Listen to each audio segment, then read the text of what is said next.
Picture yourself standing on the windswept coast of Greenland, staring out at the endless expanse of the North Atlantic. The air is cold, the sky is vast, and you can almost hear the ghostly echo of wooden longships cutting through the waves. These were the Vikings' fearless explorers, whose name alone once struck terror into the hearts of coastal villages from Ireland to North Africa. But beyond the raids and the sagas lies one of history's most captivating mysteries: the complete disappearance of their remote settlements, communities that once thrived in some of the most unforgiving environments on Earth, only to vanish without a trace. What happened to these rugged outposts of Norse civilization, and why, despite centuries of searching, do their stories remain shrouded in silence? This isn't just a tale of crumbling stone foundations and empty fields. It's a human story, one of incredible ambition, heartbreaking struggle, and ultimately unanswered questions. Imagine families building homes under the midnight sun, far from the world they knew, determined to carve out a life in lands that tested their resilience every single day. For generations, these settlements stood as monuments to Viking courage and ingenuity. Then, slowly, mysteriously, they faded from history, leaving behind little more than whispers on the wind and fragments buried beneath the soil. Their disappearance is a puzzle that has challenged historians, archaeologists, and adventurers for generations, and it invites us all to become detectives in a story that spans continents and centuries. You're about to embark on a journey into one of history's greatest enigmas, the mystery of the lost Viking settlements. Together, we'll follow the clues, separate myth from reality, and explore the dramatic forces, from climate change to cultural conflict, that may have sealed the fate of these legendary communities. This is more than a history lesson. It's an invitation to step into the boots of those who dared to explore the unknown and to uncover secrets that have lain hidden for hundreds of years.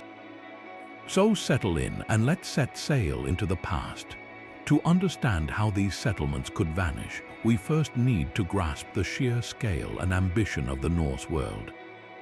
The period we call the Viking Age wasn't a single event but a sprawling era of exploration, trade, and settlement that stretched for nearly 300 years, beginning with the infamous raid on the monastery at Lindisfarne in 793. This was the opening act of a story that would see Scandinavian ships and their fierce, curious crews reshape the map of the known world. They weren't just raiders, though that reputation certainly preceded them. They were also sophisticated traders, skilled farmers, and some of the most brilliant shipbuilders the world had ever seen. Their entire expansion was made possible by one technological marvel, the longship. These vessels were masterpieces of naval engineering, with sleek, flexible hulls that could withstand the punishing waves of the open ocean, yet had a shallow enough draft to sail far up rivers, bringing them deep into the heartlands of Europe. It was this combination of daring spirit and revolutionary technology that flung the doors to the world wide open for them. What drove them to leave their homelands in the first place? The reasons were as complex and varied as the people themselves. In Scandinavia, fertile land for farming was a scarce commodity, often locked in the hands of powerful chieftains. For younger sons with no inheritance and ambitious families seeking a better life, the sea offered a pathway to opportunity. The thirst for silver and luxury goods drove extensive trade networks reaching as far as the Byzantine Empire and the Middle East, while the simple human desire for prestige and glory fueled countless expeditions. They went where the wealth was, whether that meant trading furs in Russia, raiding silver in England, or establishing new farming communities in untouched lands. This wasn't a random exodus, it was a calculated expansion motivated by a powerful mix of necessity, opportunity, and adventure. Their known routes paint a picture of breathtaking scope. From their homelands in modern-day Norway, Sweden, and Denmark, they shot out like arrows in every direction. To the south and east, they navigated the rivers of Russia, founding trading posts that would evolve into powerful cities like Novgorod and Kiev.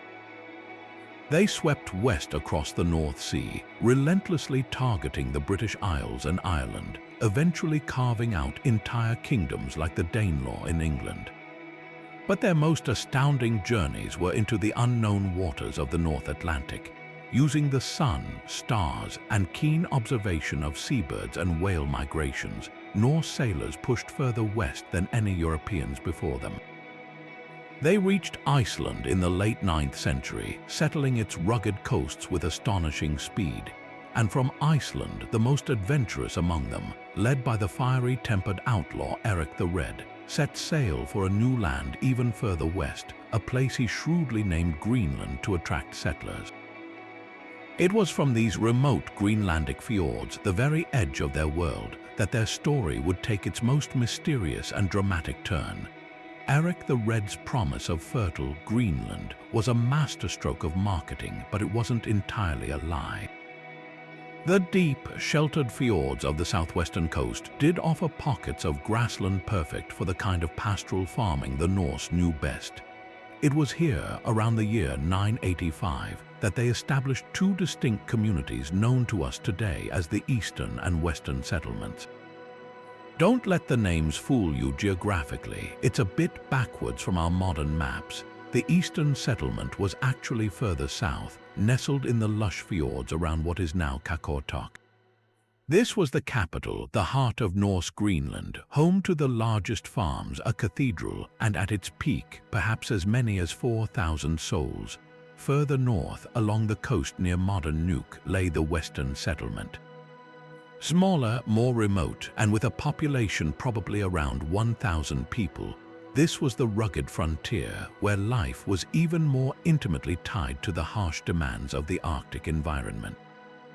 For nearly 500 years, these communities not only survived but created a unique society. Their economy was a fascinating blend of European tradition and Arctic adaptation. At home, they were farmers. They raised cattle, sheep, and goats, and the social status of a Greenland Norse farmer was measured in the butter he produced and the number of cows he could shelter through the long, dark winter. This required immense effort. Hay had to be harvested and stored, and bare walls built thick to protect their precious livestock from the cold, but farming alone couldn't sustain them. Their true economic engine, their connection to the wider world, was walrus ivory. The Norse would embark on dangerous summer hunting expeditions far to the north, into a region they called the Nordosetter. Here, they hunted walruses for their tough hide and, most importantly, their immense tusks. In medieval Europe, walrus ivory was a highly prized luxury good, carved into exquisite religious items, chess pieces, and decorative objects for nobility. This ivory was the Greenlanders' primary export, their key to obtaining the things they couldn't produce themselves: iron, timber, and luxuries like wine and fine textiles from Norway and beyond. It was a fragile economic lifeline, but for centuries it worked. They built churches, including the impressive cathedral at Gardar, paid their tithes to the Pope, and maintained a cultural identity that was unmistakably Norse, even as they lived on the very edge of the known world. The sheer longevity of these settlements is what makes their eventual disappearance so profoundly mysterious. 500 years is an almost unimaginable span of time. To put that into perspective, consider this. When the first Norse settlers landed in Greenland, the Norman conquest of England was still decades away.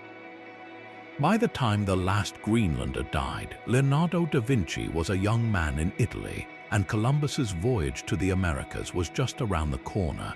For generations upon generations, through shifting climates and changing political winds in Europe, these communities endured. They created a way of life that was uniquely their own, a testament to human resilience in the face of extreme isolation. This enduring success is what turns their final chapter from a simple historical footnote into a deep and haunting puzzle. While the Greenland settlements represent the height of Norse endurance, their story also contains the seeds of an even more astounding discovery, one that would remain a tantalizing clue for nearly 1,000 years. To understand this next chapter, we must turn from the silent archaeology of Greenland to the vibrant, if sometimes slippery, world of the spoken word. Our most detailed maps to this lost world are not drawn on parchment, but are instead preserved in two epic narratives known collectively as the Vinland Sagas. These are not dry historical reports. They are dramatic family histories passed down orally from generation to generation before being finally written down in Iceland in the 13th and 14th centuries. Think of them not as perfect documentaries, but as a compelling blend of family legend, historical memory, and cultural identity, all woven together to preserve the extraordinary achievements of their ancestors. The two sagas, the Saga of the Greenlanders and the Saga of Eric the Red, tell overlapping but sometimes conflicting versions of the same incredible story. They don't always agree on every detail, who exactly led an expedition, or the exact order of events, and that's actually a sign of their authenticity as independent traditions.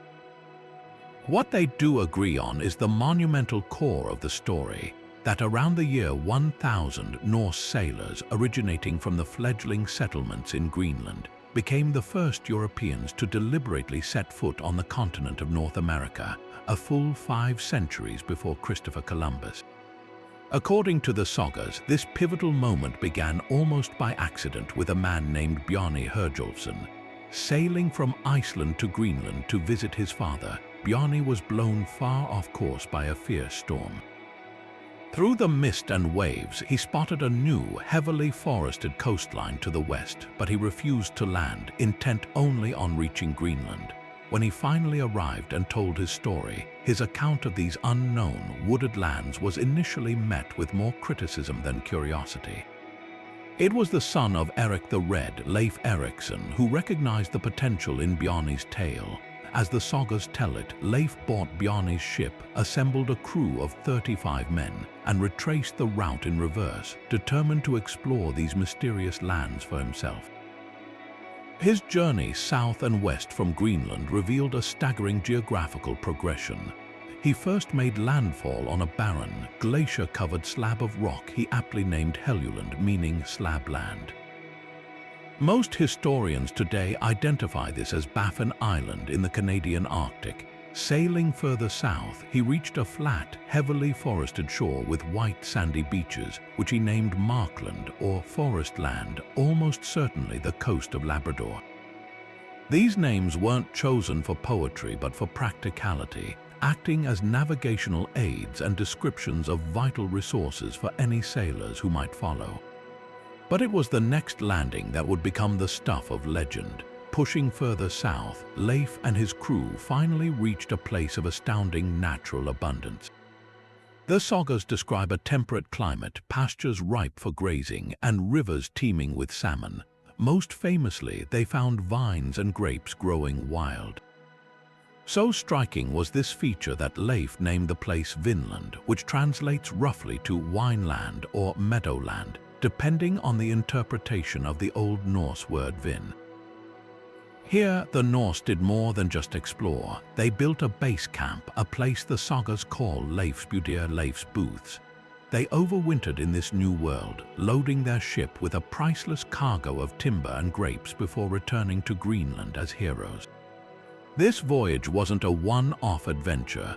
The sagas detail subsequent expeditions by other members of the sprawling Erikson family, including Leif's brother Thorvald, his sister Freydis, and the Icelandic merchant Thorfinn Karlsefni. These stories speak of both opportunity and conflict, of fruitful trade with the indigenous peoples they called Skrælings, and of violent clashes that ultimately made the Norse presence in this fertile new world untenable in the long term. For centuries, the Vinland sagas were dismissed by many scholars as fanciful myths, beautiful stories but not historical fact. The idea that Norse hunters and farmers from Greenland could have crossed the treacherous North Atlantic to reach America seemed too incredible to be true. The sagas were relegated to the realm of literature, a fascinating but unprovable footnote to history. This skepticism began to crumble in the 1960s, not because of a document, but because of a single, stunning archaeological discovery that would finally provide tangible, irrefutable proof that the Viking sagas were not mere fiction, but were instead hiding a profound historical truth all along. The turning point in this centuries-old mystery arrived not from a dusty archive, but from the determined efforts of a Norwegian explorer and his archaeologist wife, who chose to believe the old stories. Helge Ingstad was a man with a unique combination of skills, a former lawyer, governor, and seasoned adventurer who had lived with Inuit tribes in Alaska. He became fascinated by the Vinland sagas, but unlike many scholars of his time, he didn't see them as pure fantasy. He saw them as a set of navigational directions.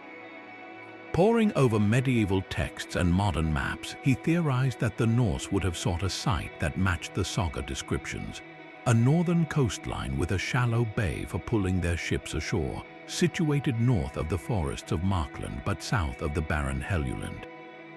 He calculated that the place to look was somewhere on the coast of Newfoundland. For years, Helge and his wife, Anne Stein Ingstad, a respected archaeologist in her own right, tirelessly searched the rocky Newfoundland coast by boat, asking local fishermen if they knew of any strange old ruins. In 1960, their perseverance led them to a small, remote fishing village called Meadows at the very northern tip of the island. There, a local fisherman named George Decker showed them a group of overgrown, grassy mounds that the villagers had always called the Old Indian Camp. Helge Ingstad took one look at the layout and the setting, a shallow estuary perfect for beaching ships with a view that commanded the sea, and felt a jolt of recognition. He turned to Anne Stein and said, "This is where the strangers from the sea came to build their houses." It was an incredible hunch, one that would soon rock the archaeological world. Beginning in 1961, Anne Stein Ingstad led an international team of archaeologists in excavating those gentle mounds. What they unearthed was nothing short of revolutionary. The grass-covered ridges weren't natural formations. They were the collapsed remains of walls, and they formed the outlines of 8 distinct buildings. These weren't the stone foundations of later European settlers. They were classic Norse-style structures built entirely of turf, a construction method the Vikings perfected in their homelands where timber was scarce.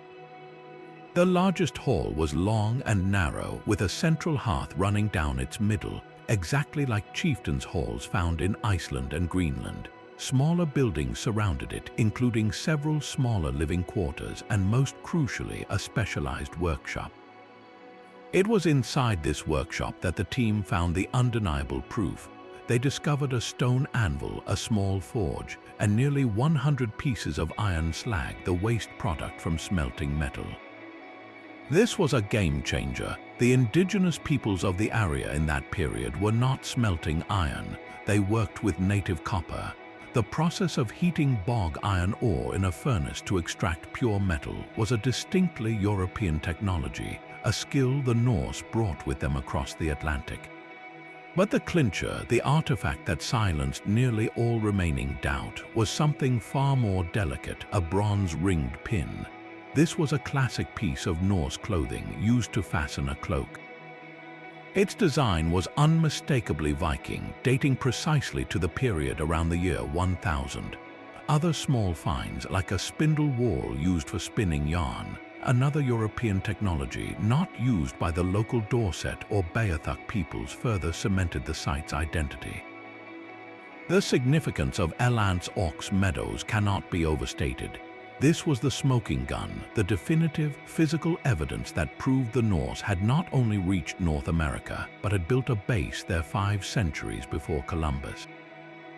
In 1978, UNESCO recognized its immense value to human history, designating it a World Heritage Site, the first such site in the world based on an archaeological discovery. The settlement itself wasn't a large, permanent colony like those in Greenland. The archaeology suggests it was a strategic way station, a gateway to resources further south. It was a perfect place to overwinter and repair ships. Most importantly, it was a base for launching expeditions into the richer lands the Sagas called Vinland, where they could harvest the one resource Greenland desperately lacked: timber. The large stands of trees in Labrador and further south would have been worth their weight in gold for a society reliant on building and maintaining an ocean-going fleet. So we now have concrete proof that the Vikings did indeed reach America. But if they established this beachhead, this crucial way station at Elands Ox Meadows, a new and even more perplexing question emerges. Why did they leave? What forces, what pressures, what failures of will or circumstance led them to abandon this foothold in a land of such incredible abundance, ultimately turning their backs on the New World and sealing their fate to the isolated and increasingly fragile outposts in Greenland? The answer to that question lies in a complex web of environmental change, economic shifts, and human conflict that would ultimately determine the fate of an entire civilization. The true brilliance of Elands Ox Meadows lies not just in proving the Vikings were here, but in revealing the sophisticated logic behind their entire North American operation. This wasn't a failed attempt at a colony. It was a highly functional, specialized outpost serving a very specific strategic purpose for the distant settlements in Greenland. Think of it not as a tiny village, but as the first European industrial park in the New World. The sheer amount of iron slag found at the site tells a powerful story. In Greenland, large trees for making charcoal were almost non-existent, severely limiting their ability to produce new iron tools or repair old ones. Here in the dense boreal forests of Newfoundland, they had an endless supply of fuel. The archaeological evidence suggests they didn't just make a few nails, they operated a full-scale iron smithy, producing and refurbishing the essential metal goods needed for survival back home: axes, knives, ship rivets, and woodworking tools. This camp was a vital maintenance depot for an entire civilization. Furthermore, its location was chosen with the keen eye of expert mariners. The site sits on a shallow, protected bay, an ideal spot for hauling their iconic longships ashore for repairs during the long winter months. This was no small task. Maintaining these vessels was critical for maintaining the connection to Greenland and for launching the very expeditions that supplied them. And that brings us to the most valuable resource of all: timber. Greenland's Norse relied entirely on imported wood for building homes, ships, and furniture. The massive, old-growth forests of Markland, modern-day Labrador, were essentially their lumberyard. Elands Ox Meadows, positioned perfectly as a gateway to these riches, was the perfect base camp. Expeditions could sail south from here, spend weeks or even months harvesting and processing lumber, and then return to the camp to prepare for the long, dangerous return voyage across the Davis Strait, their ships heavily laden with a cargo more precious than silver.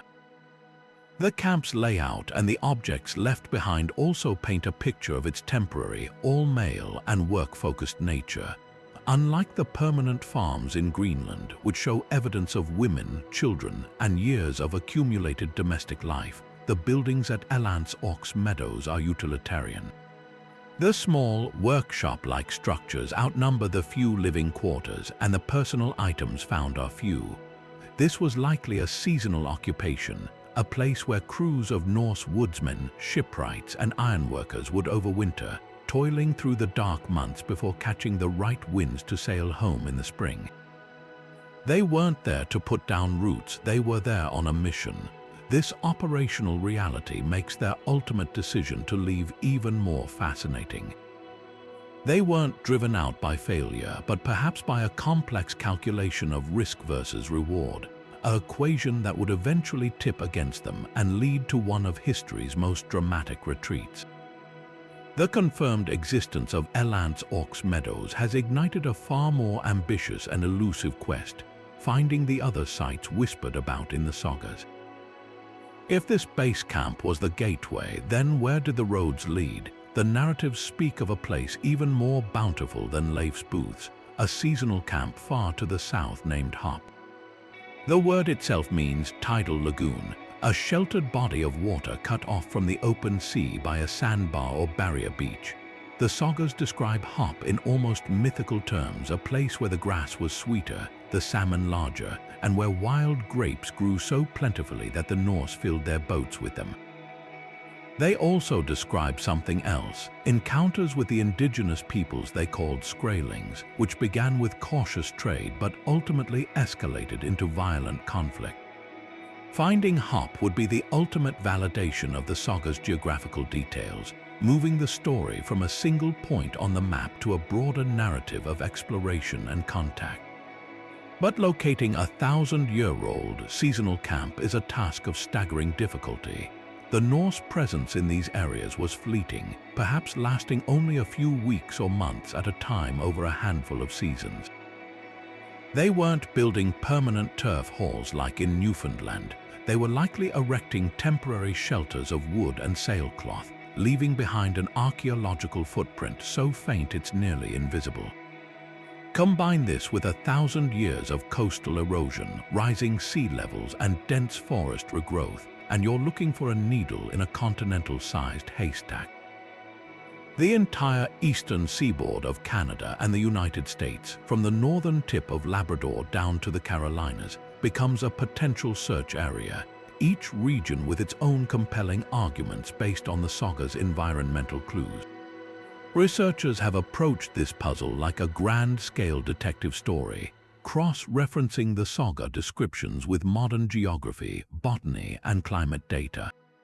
The key clues are the resources, butternuts and wild grapes. During the excavation of Eland's Orcs Meadows, archaeologists made a stunning microscopic discovery, fragments of butternut shells. Butternut trees, also known as white walnuts, have never grown north of the Canadian border with New Brunswick. Their presence at the northern Newfoundland site is definitive proof that the Norse voyaged much further south, collecting these nuts and bringing them back to their base camp. This single find dramatically narrows the search, placing Hop somewhere south of the Gulf of St. Lawrence where butternuts are native. The mention of grapes or vinber in Old Norse is the other major clue. While wild grapes do grow in limited areas of New Brunswick, they are far more abundant further south. This has led some historians to propose areas like the Miramichi River Valley in New Brunswick or the coasts of Maine as prime candidates.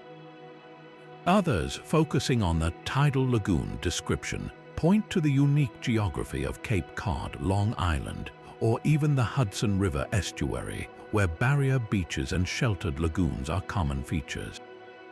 Each theory must also account for the saga's description of the Norse reversing their ship's direction by riding the tidal currents in and out of the lagoon, a detail that requires a very specific coastal formation. Modern technology has joined the hunt, offering new tools to see what the human eye cannot. Archaeologists now use LiDAR light detection and ranging to digitally strip away dense forest canopy and map the ground surface beneath, revealing potential ancient structures or landscape modifications. Ground-penetrating radar can peer beneath the soil without putting a shovel in the ground.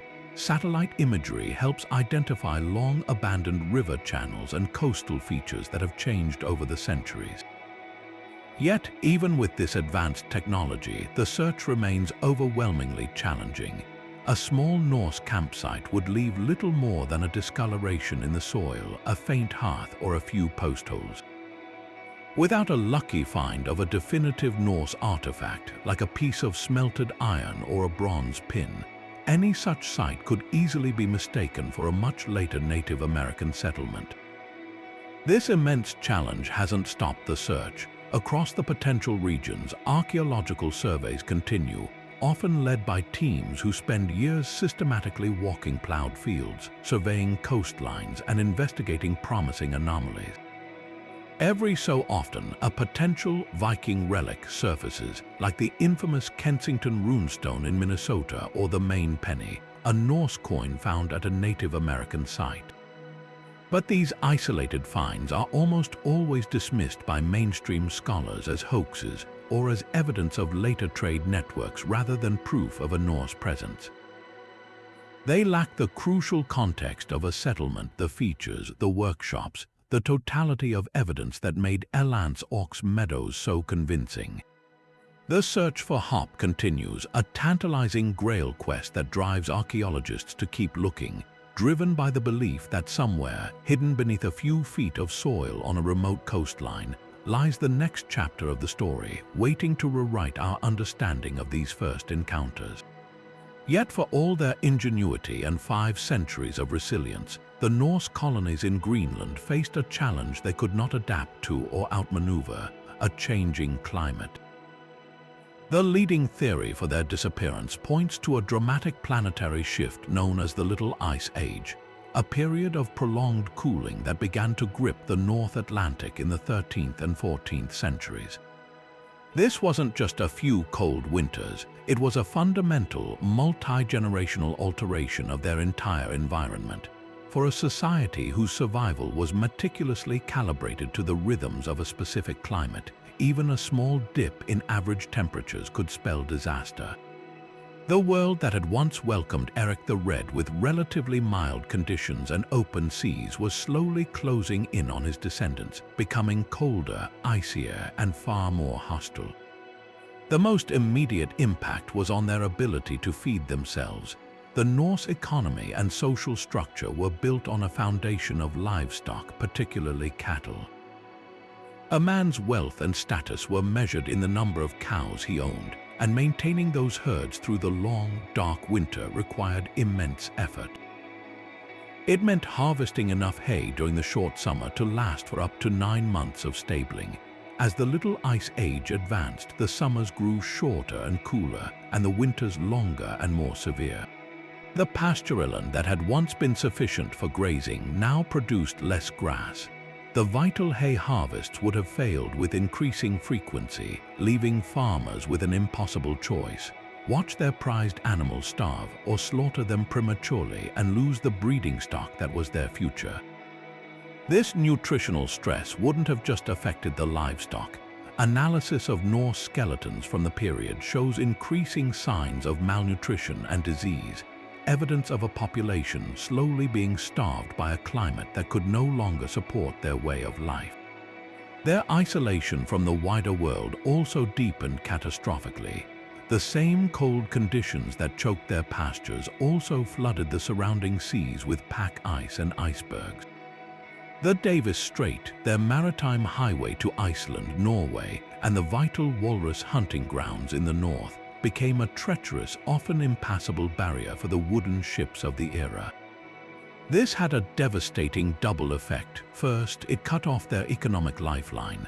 They could no longer reliably mount the northern hunting expeditions to secure walrus ivory, their only valuable export. Even if they could, European merchant ships found the journey to Greenland increasingly perilous and less profitable.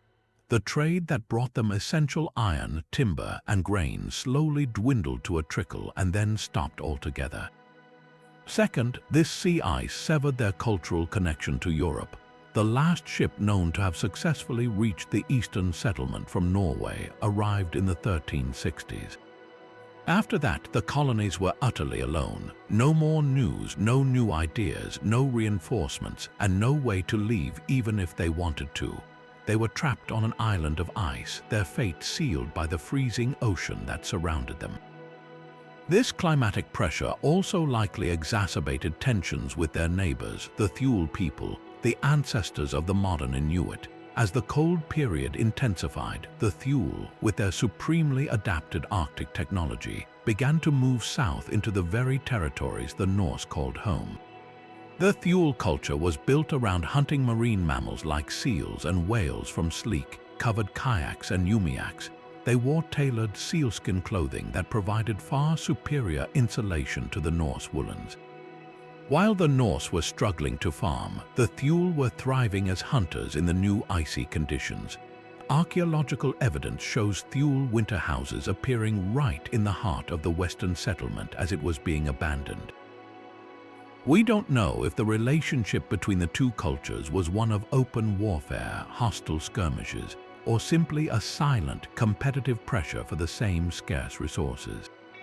But the undeniable fact is that as the Norse grew weaker, hungrier, and more isolated, a stronger, better adapted culture was moving into their backyard, creating a pressure that the beleaguered settlers were in no condition to withstand.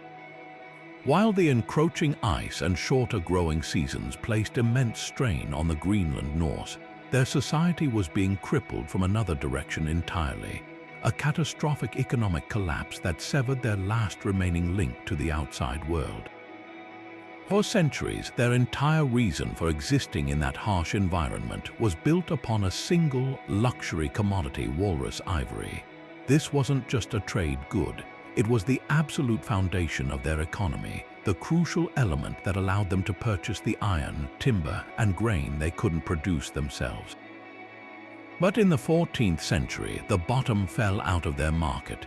The primary destination for their ivory was the courts and cathedral workshops of medieval Europe, where it was carved into exquisite religious objects, altar pieces, and intricate chess pieces for the nobility.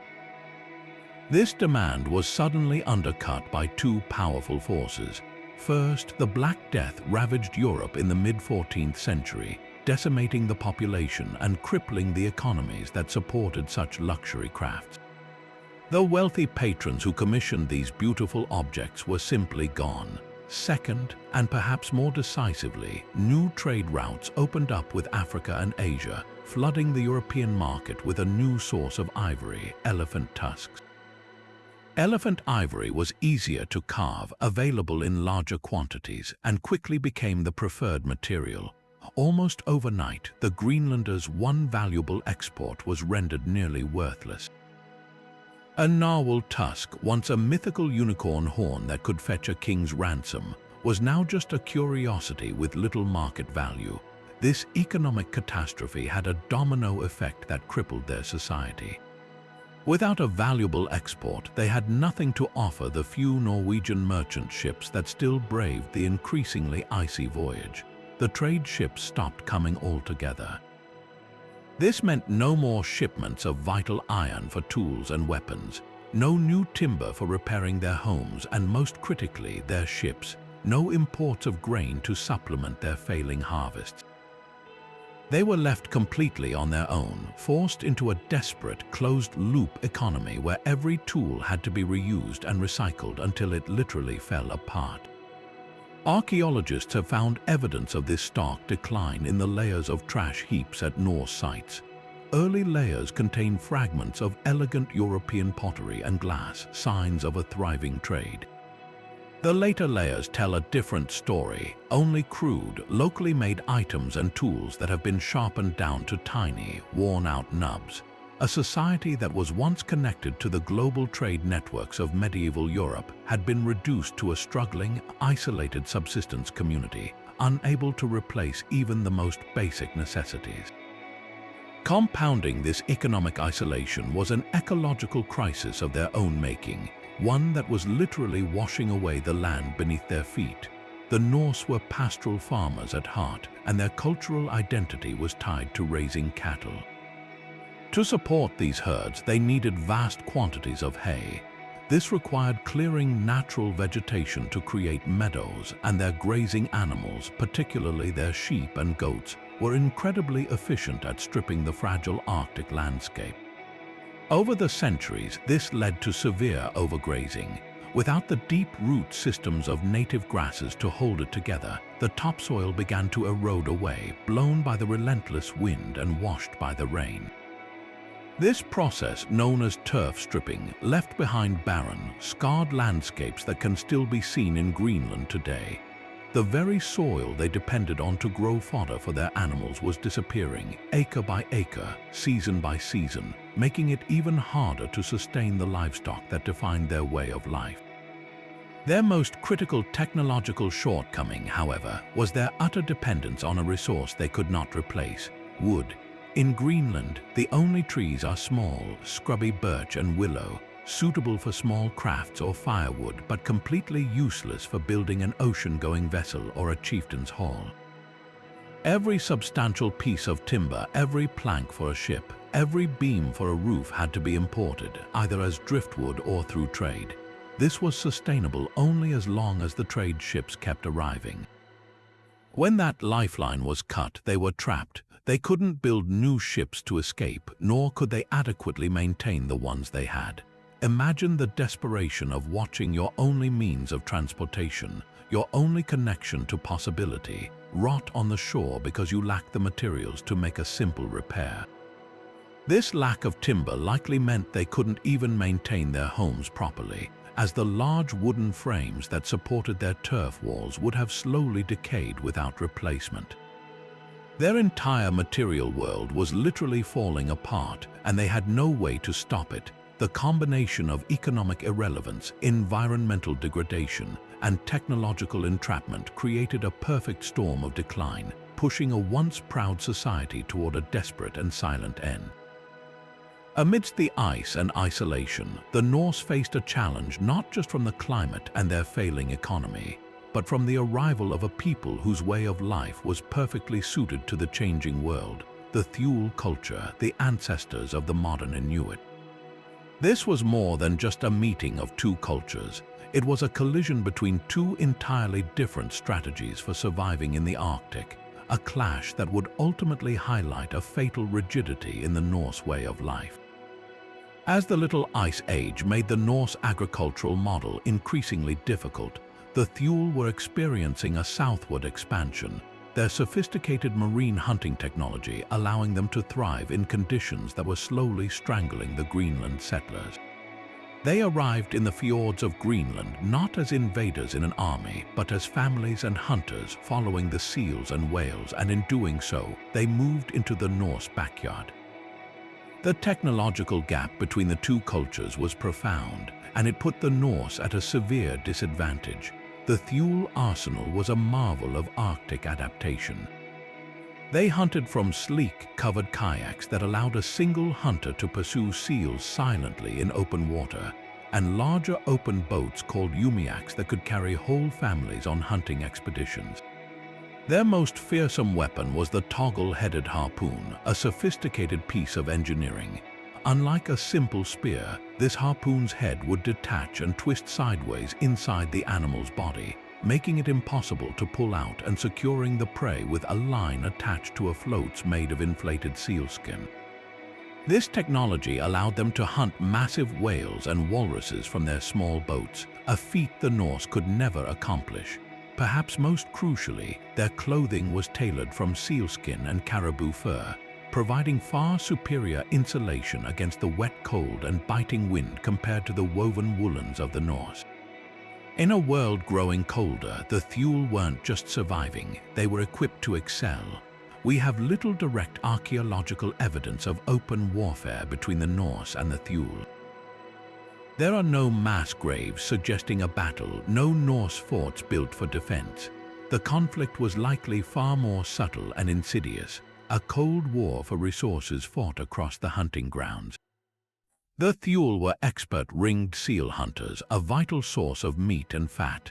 As they moved south, they would have been competing directly with the Norse for these same animals in the very fjords the settlers depended on. A Norse account recorded in Iceland decades after the colonies fell tells a haunting story. It describes a skirmish in the western settlement where the Norse took in a young, lone Skraeling boy, taught him their language and customs, and eventually sent him back to his people as an emissary. He never returned, and soon after, Thule hunters began to appear in greater numbers, now equipped with a detailed knowledge of Norse defenses, livestock, and settlement layouts. Whether this story is true or not, it captures the deep-seated fear and mistrust that must have characterized this relationship. For the Norse, every strange boat on the horizon was a potential threat, adding a layer of constant, low-grade fear to their already difficult struggle for survival. This brings us to the most perplexing and tragic aspect of the Norse collapse, their apparent cultural stubbornness. Here they were, sharing an island with the world's most successful Arctic survival experts, watching their own way of life fail, and yet the archaeological record shows almost no evidence that they adopted Thule technologies. We find no Norse kayaks, no toggle harpoons, no sealskin clothing in their settlements. This refusal to adapt is one of the great historical what-if questions. Why didn't they learn? The answer likely lies in the very core of their identity. Their society was built on a rigid social hierarchy defined by land ownership, cattle, and a connection to European Christendom. To abandon their pastoral farming for sealing and hunting from kayaks wasn't just a practical switch. It would have meant a total abandonment of their culture, their social structure, and their sense of themselves. A Norse chieftain's power and prestige were measured in cows and butter, not in sealskins. To become like the Skraelings might have been seen as a descent into savagery, a betrayal of everything that made them Norse. Their faith, too, may have played a role. They were Christians living on the edge of the known world, paying tithes to a distant pope. Aligning themselves too closely with a pagan people could have been seen as a spiritual danger. This isn't to say there was no contact at all. Small, everyday items like Norse yarn and knife handles have been found at Thule sites, likely acquired through trade or scavenging. The Thule certainly benefited from metal, whether acquired through trade or by salvaging it from abandoned Norse farms, but this appears to have been a one-way exchange. The Norse took very little from the Thule toolkit. In the end, their profound cultural conservatism, the very thing that had allowed them to maintain their identity through centuries of isolation, became their greatest weakness. They clung to a European ideal of civilization in a landscape that could no longer support it, watching the world change around them while refusing to change with it.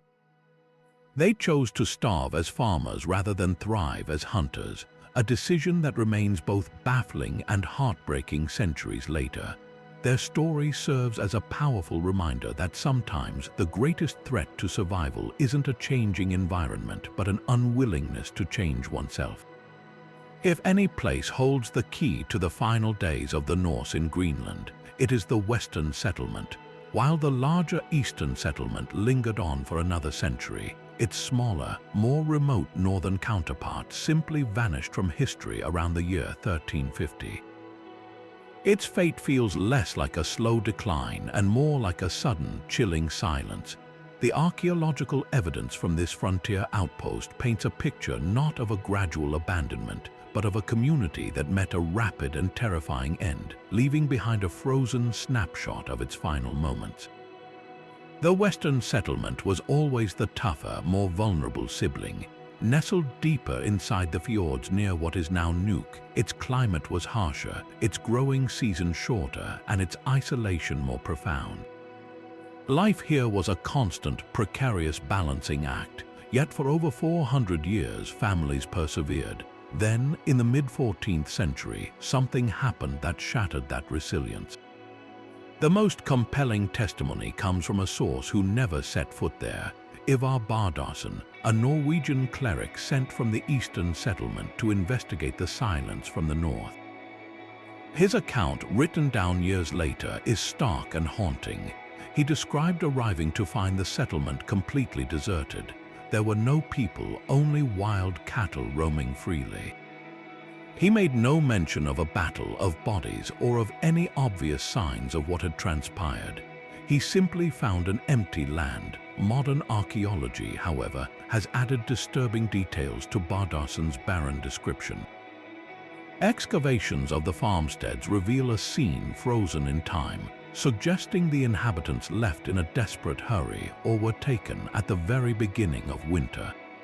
In the ruins of one farm, archaeologists found the skeletal remains of a dog that had been tied up and had starved to death, still tethered to its post. This grim find speaks volumes. No Norse farmer would willingly abandon a valuable working dog, a crucial guardian against polar bears and a companion for hunting. Its fate suggests the people of that house left unexpectedly and never returned. Outside another farm, the bones of cattle and other livestock were found scattered where they had fallen, seemingly butchered where they stood in a frantic, unorganized manner. This wasn't the orderly autumn slaughter to prepare winter provisions. This was panic, perhaps the most poignant and telling discovery was made beneath the floor of a churchyard.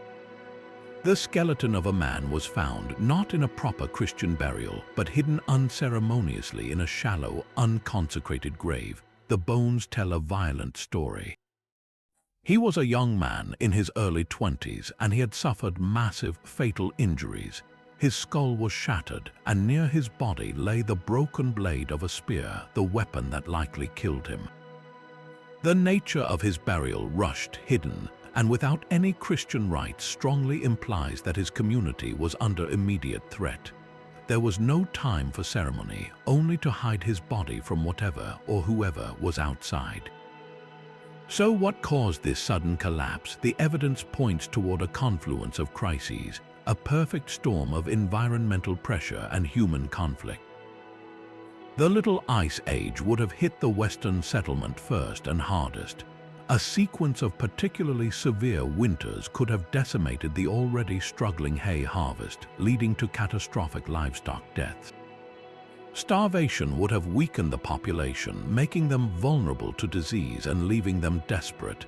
This desperation might have then ignited a final, fatal conflict. With resources vanishing, competition with the advancing fuel culture would have intensified dramatically. A series of violent skirmishes, or even a single, coordinated attack on a now weakened settlement, could have been the final blow. The scattered livestock and the hastily buried man fit this theory perfectly. The community may have been caught completely by surprise, overwhelmed before they could even mount a defense. Another, more unsettling theory suggests an internal fracture. Under the immense strain of starvation and isolation, did the social order itself break down? Could violence have erupted between neighbors fighting over the last stores of food?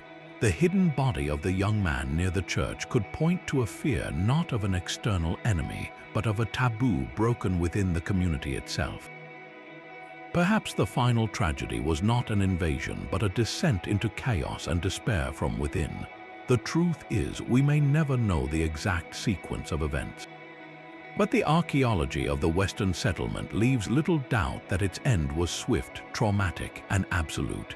It stands as a grim warning of how quickly a society living on the edge can unravel, and a silent testament to the hundreds of souls whose stories ended in that remote fjord, leaving behind only questions for us to ponder. While the Western settlement's end was sudden and violent, the larger Eastern settlement experienced a much slower, more drawn-out fade into history. Its story doesn't conclude with a dramatic battle or a single catastrophic event, but with a gradual dimming of its light, a quiet ebbing away of contact with the outside world. For decades after the North fell silent, life, however difficult, stubbornly persisted in the southern fjords. And then we have one final, brilliant flicker, a moment of normalcy captured in ink that makes the ensuing silence all the more profound. This moment is the wedding at Hvalsey. In the early 15th century, our Icelandic ship, likely blown off its intended course, managed the perilous journey across the ice-choked sea and made landfall in the eastern settlement.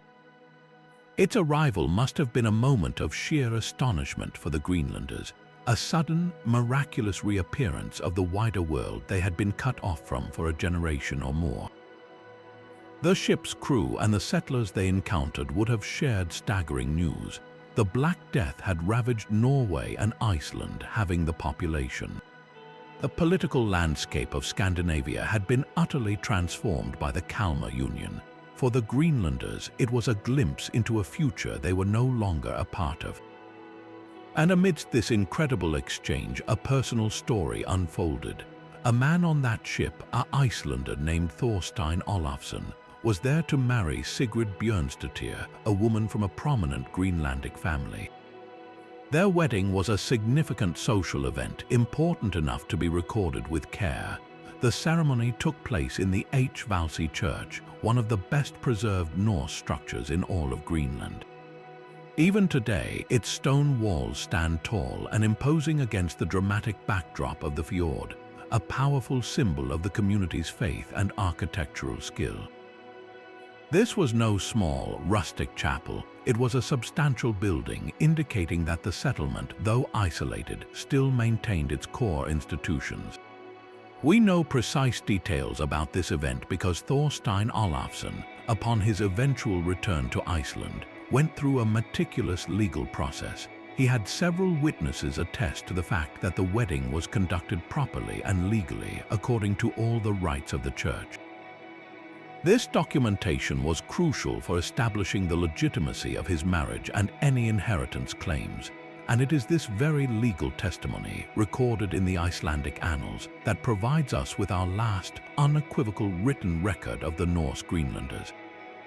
The sheer normalcy of this event is what makes it so deeply poignant. Here they were, a community believed to be on the brink of collapse, yet they were still conducting their lives with all the formality and tradition of their European cousins.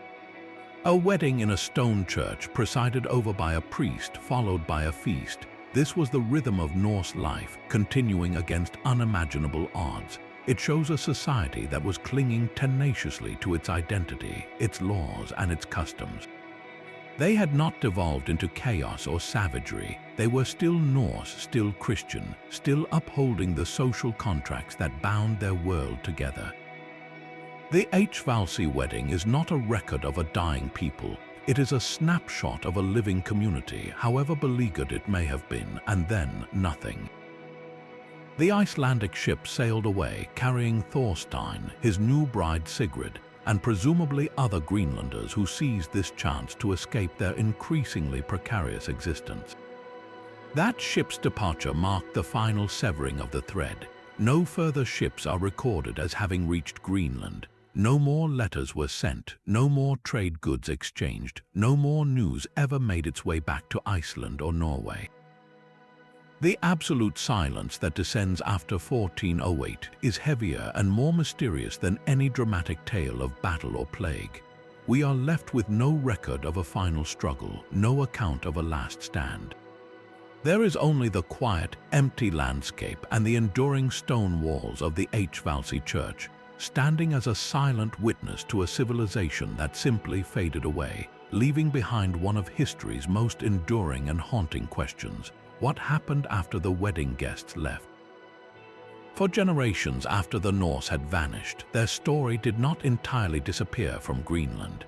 It was preserved not in written chronicles, but in the living memory of the people who remained, the Thule Inuit, whose descendants continue to call the island home. Their rich oral traditions, passed down with remarkable precision from elder to child over countless generations, offer a perspective entirely absent from the European records. These are not dry historical accounts. They are vibrant, dramatic narratives woven into the fabric of Inuit culture, and they provide a startlingly different lens through which to view the final days of the Norse, whom they called the Kavlunate. The very name is revealing. Kavlunate is often translated as the eyebrow ones, a possible reference to the strange, prominent facial hair of the Norse settlers, so different from the largely hairless Inuit. Other interpretations suggest it means the people with heavy eyebrows, or even derives from a word for European, but the term carries a weight beyond mere description. In the stories, the Kavlunate are consistently portrayed as outsiders, fundamentally different in their ways and often in conflict with the Inuit. This contrasts sharply with the Norse view from the Sagas, where the Skraelings are often depicted as almost mythical, nameless figures of fear or curiosity. In the Inuit telling, the Norse are named, given a distinct identity, and placed squarely within a shared historical landscape, even if that relationship was fraught with tension. One of the most detailed and chilling accounts comes from a tradition recorded in the 19th century. It describes a series of escalating conflicts between the Inuit and the Kavlunate, culminating in a decisive battle at a place the Norse would have known as the Western Settlement. The story tells of how the Inuit, using their superior knowledge of the terrain and their agile kayaks, launched a raid on the Norse farms. They reportedly set fire to the Norse buildings, which, with their timber frames and turf walls, would have been highly vulnerable to such an attack. The narrative describes the Norse clad in their heavy, cumbersome clothing, struggling to respond effectively against the swift, mobile Inuit hunters. This oral history doesn't speak of a random skirmish, but of a coordinated act of driving the Kavlunate out, a final solution to the competition for land and resources. Other stories describe more peaceful, albeit cautious, interactions. There are tales of trade between the two groups where the Norse would barter milk, cheese, and strips of red cloth for precious sealskins and walrus tusks. Some accounts even mention a form of silent trade, where goods would be left at a designated spot, and each party would retrieve the other's offerings without direct contact, a practice born of mutual distrust. One particularly fascinating narrative describes Inuit children being captured by the Norse and taught their language and customs, perhaps in an attempt to create interpreters or intermediaries, echoing the Norse account of the Skraeling boy they adopted. These nuanced stories suggest that the relationship was not one of constant warfare, but a complex tapestry of occasional cooperation overshadowed by a deep-seated cultural divide and competition for survival. The incredible value of these oral histories lies in their grounding in a specific Arctic reality. They are filled with precise geographical details, the names of fjords, islands, and campsites that align perfectly with the known locations of Norse farms. They describe the material culture of the Kavlunate with an observer's eye. Their large, stationary houses built of stone and turf, their great wooden boats, their use of metal knives and pots, and their practice of keeping livestock. These are not vague legends, they are ethnographic observations recorded in narrative form, offering a view of Norse daily life from the outside looking in. For archaeologists, these stories have acted as a kind of map, guiding them to potential sites and helping them interpret what they find in the ground. However, interpreting oral history requires a delicate balance.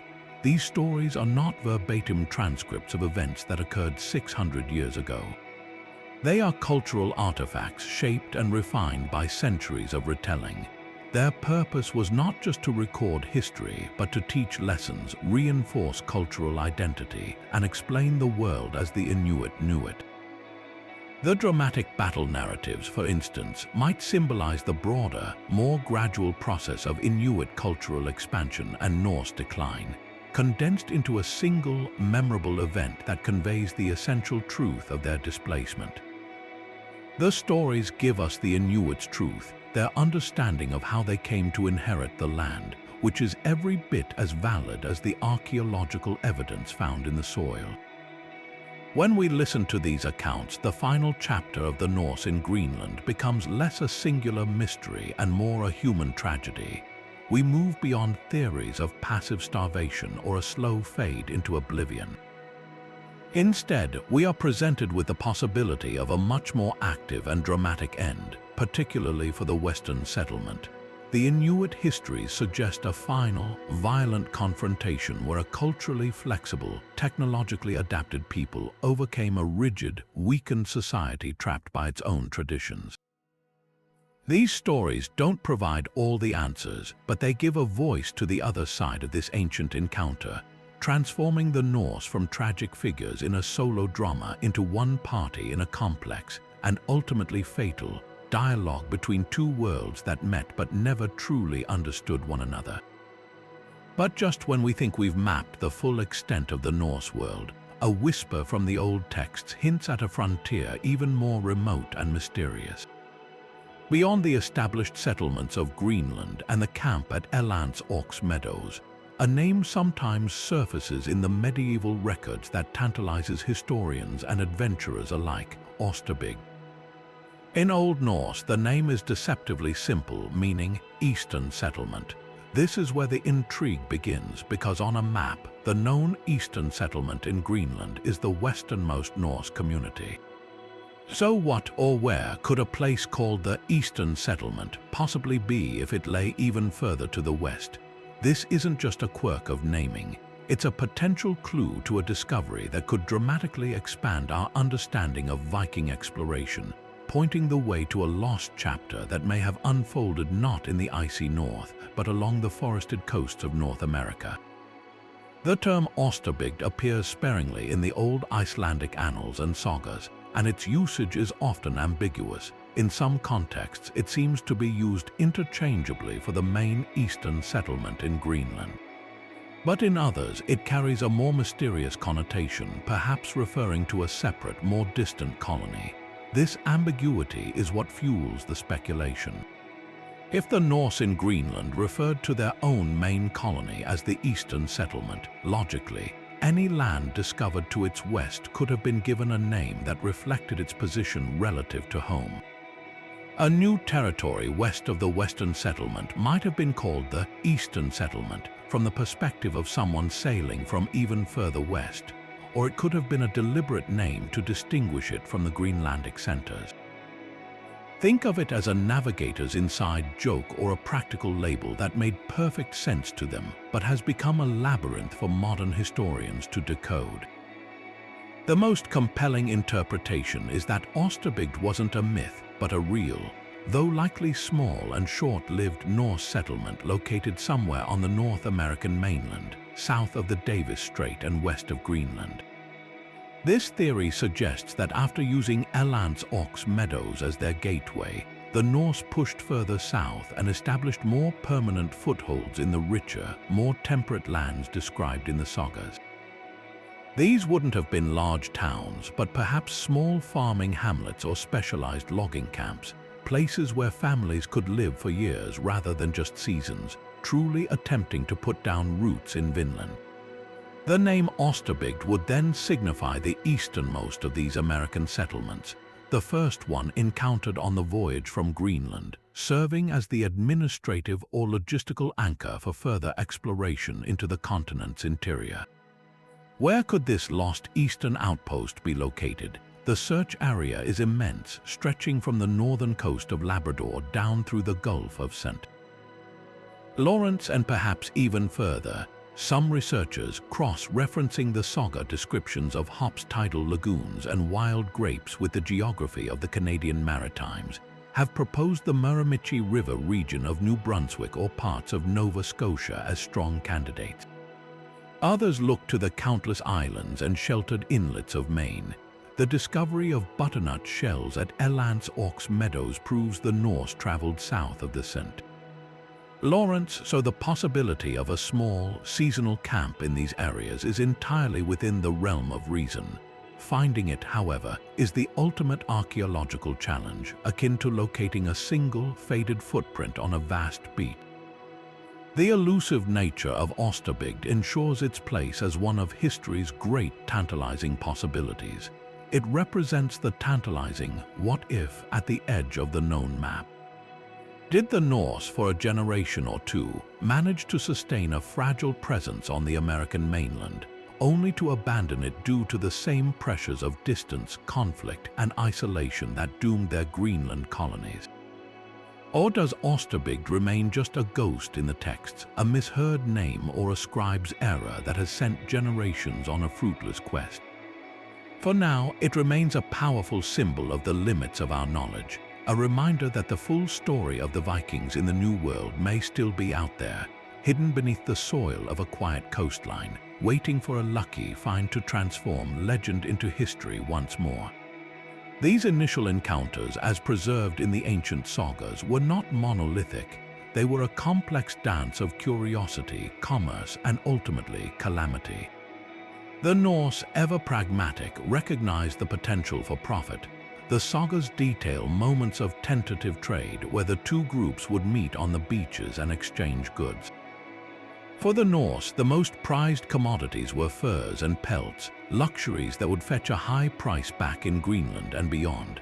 In return, they offered what they had, strips of red woven cloth, which held a deep cultural significance and was likely highly valued, and perhaps simple dairy products like milk or cheese.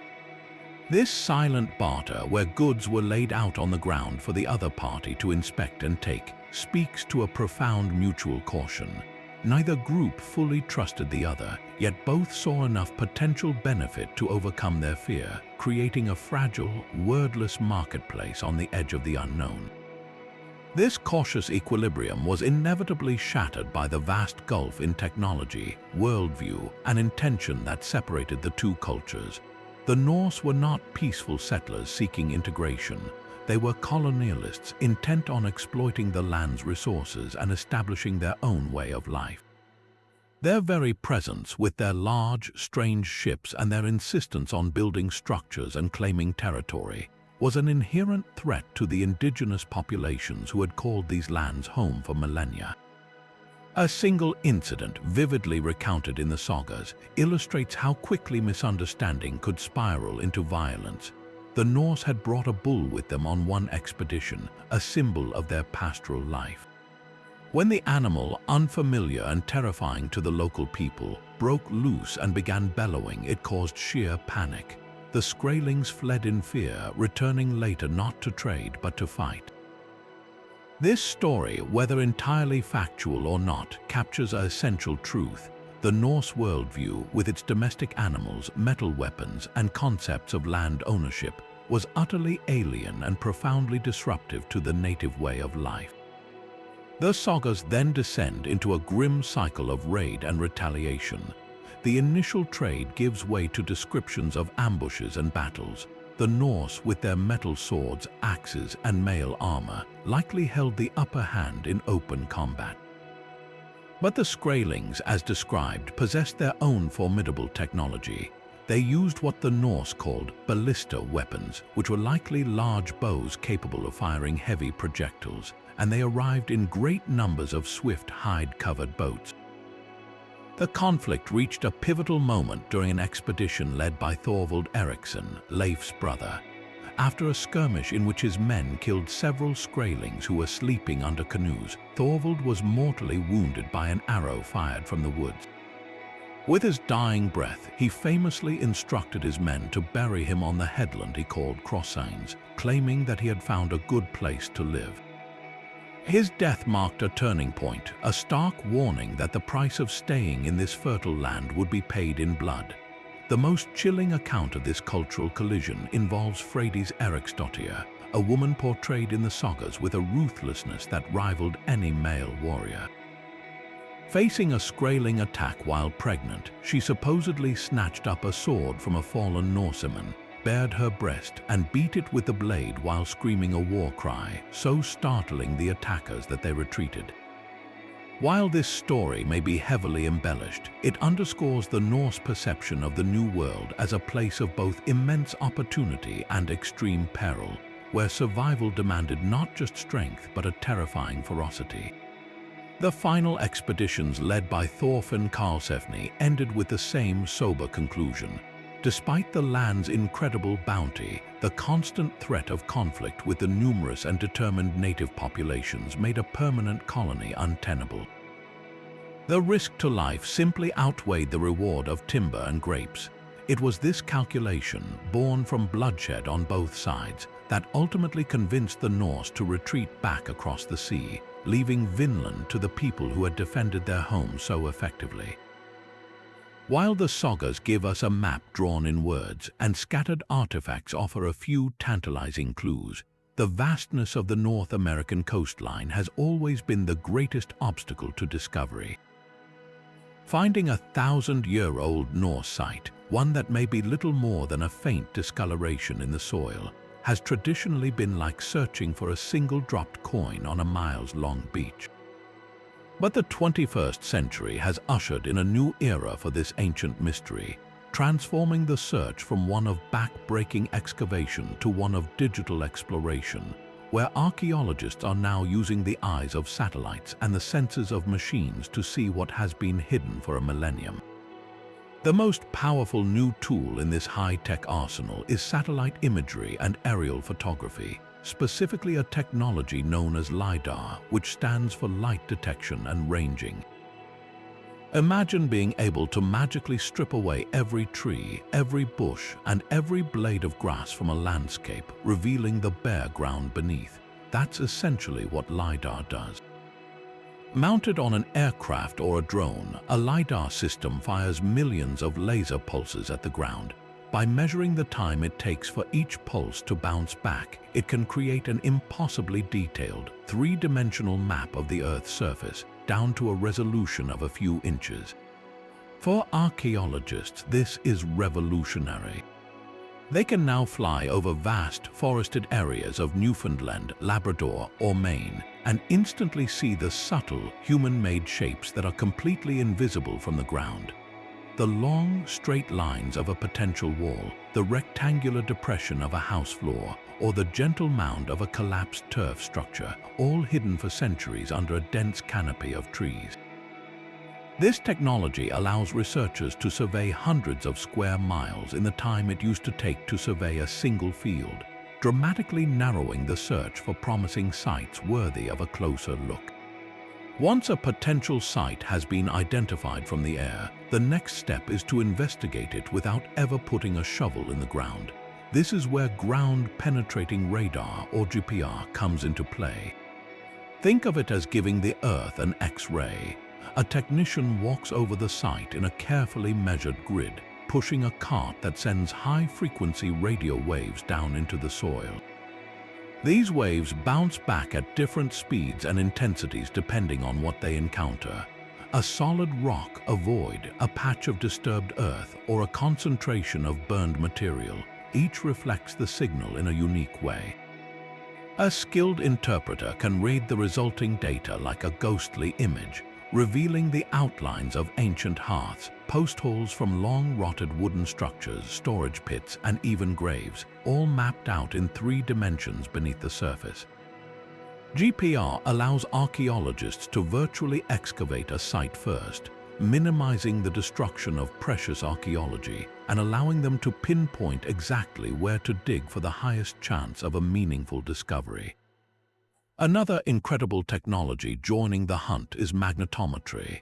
This device measures tiny, localized variations in the Earth's magnetic field. Human activity leaves a magnetic fingerprint. The intense heat from a forge or a hearth literally realigns the magnetic particles in the surrounding soil and rock, creating a permanent, detectable anomaly. Likewise, a filled-in ditch or a pit will have a different magnetic signature than the undisturbed earth around it. By scanning a field with a magnetometer, archaeologists can create a detailed map of these magnetic hotspots, revealing the ghostly imprint of past human occupation. A Viking Age iron smithy, with its intense and repeated fires, would shine like a beacon on a magnetometer survey, potentially revealing a workshop site even if every physical trace of it has long since vanished. These technologies are not used in isolation. They are combined into a powerful, multi-layered approach. A team might first use LiDAR to identify a dozen promising sites across a vast region. They would then visit each one to conduct a GPR and magnetometry survey. The data from these non-invasive methods would be layered on top of each other, and only if they all tell a consistent story. If the LiDAR shows a structure shape, the GPR confirms subsurface features, and the magnetometry indicates evidence of burning wood archaeologists ever break ground. This methodical, high-tech process ensures that when they finally do dig, they are not digging blindly. They are following a detailed map of the past, dramatically increasing the odds of a monumental discovery. The ultimate goal of this technological revolution is not just to find another Elance Ox Meadows, but to find a site that tells a different story entirely. A smaller, seasonal camp like the mythical Hop, a place the Norse used for only a few weeks or months at a time. Such a site would leave a much fainter trace, a handful of post holes for a temporary shelter, a single hearth, and perhaps a few lost personal items. It is a needle in a continental-sized haystack, but for the first time in history, we have tools that can systematically sift through that haystack.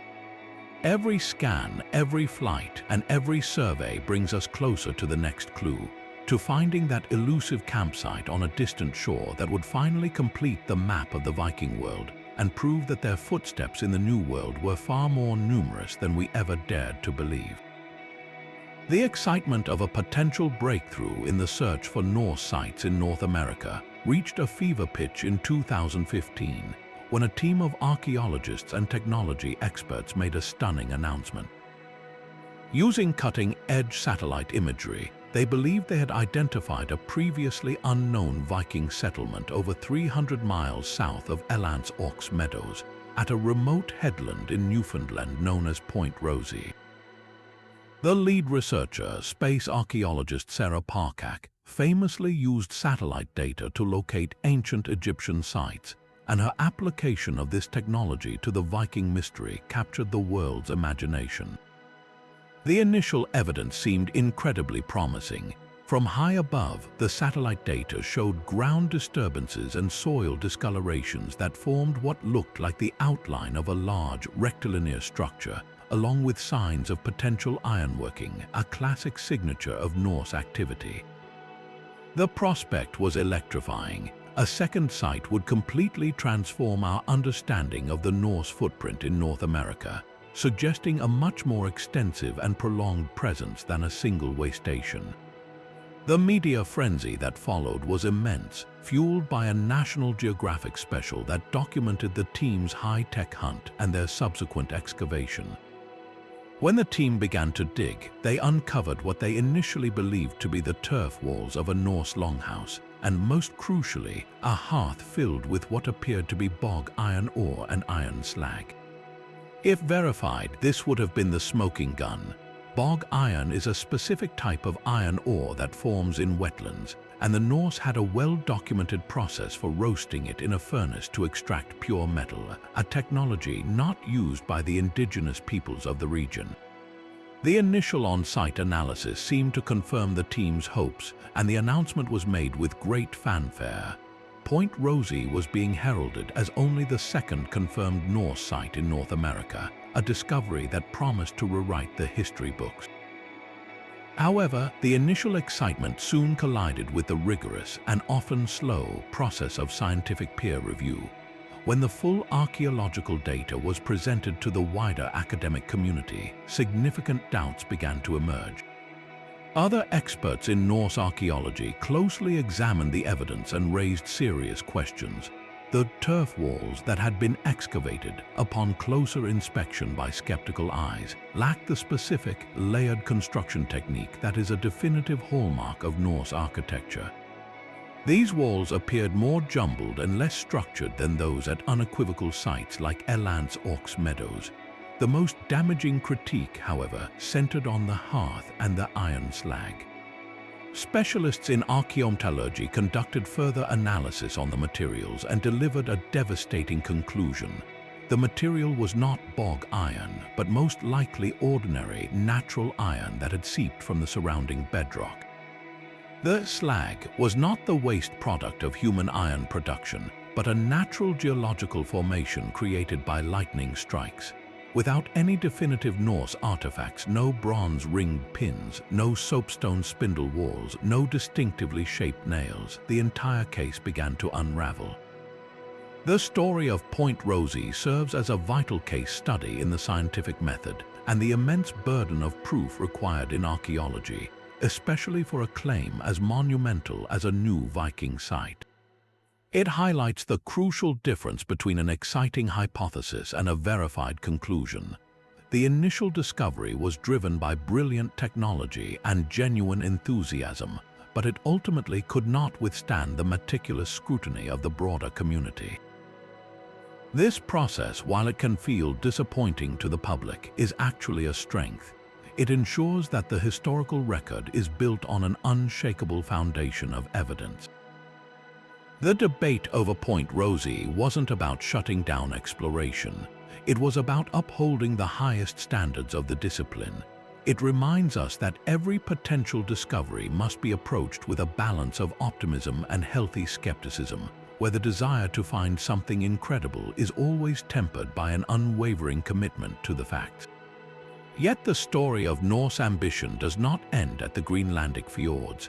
If we push even further north beyond the western settlement, past the known hunting grounds of the Nordosetter, we enter a realm of almost unimaginable harshness, the high Arctic.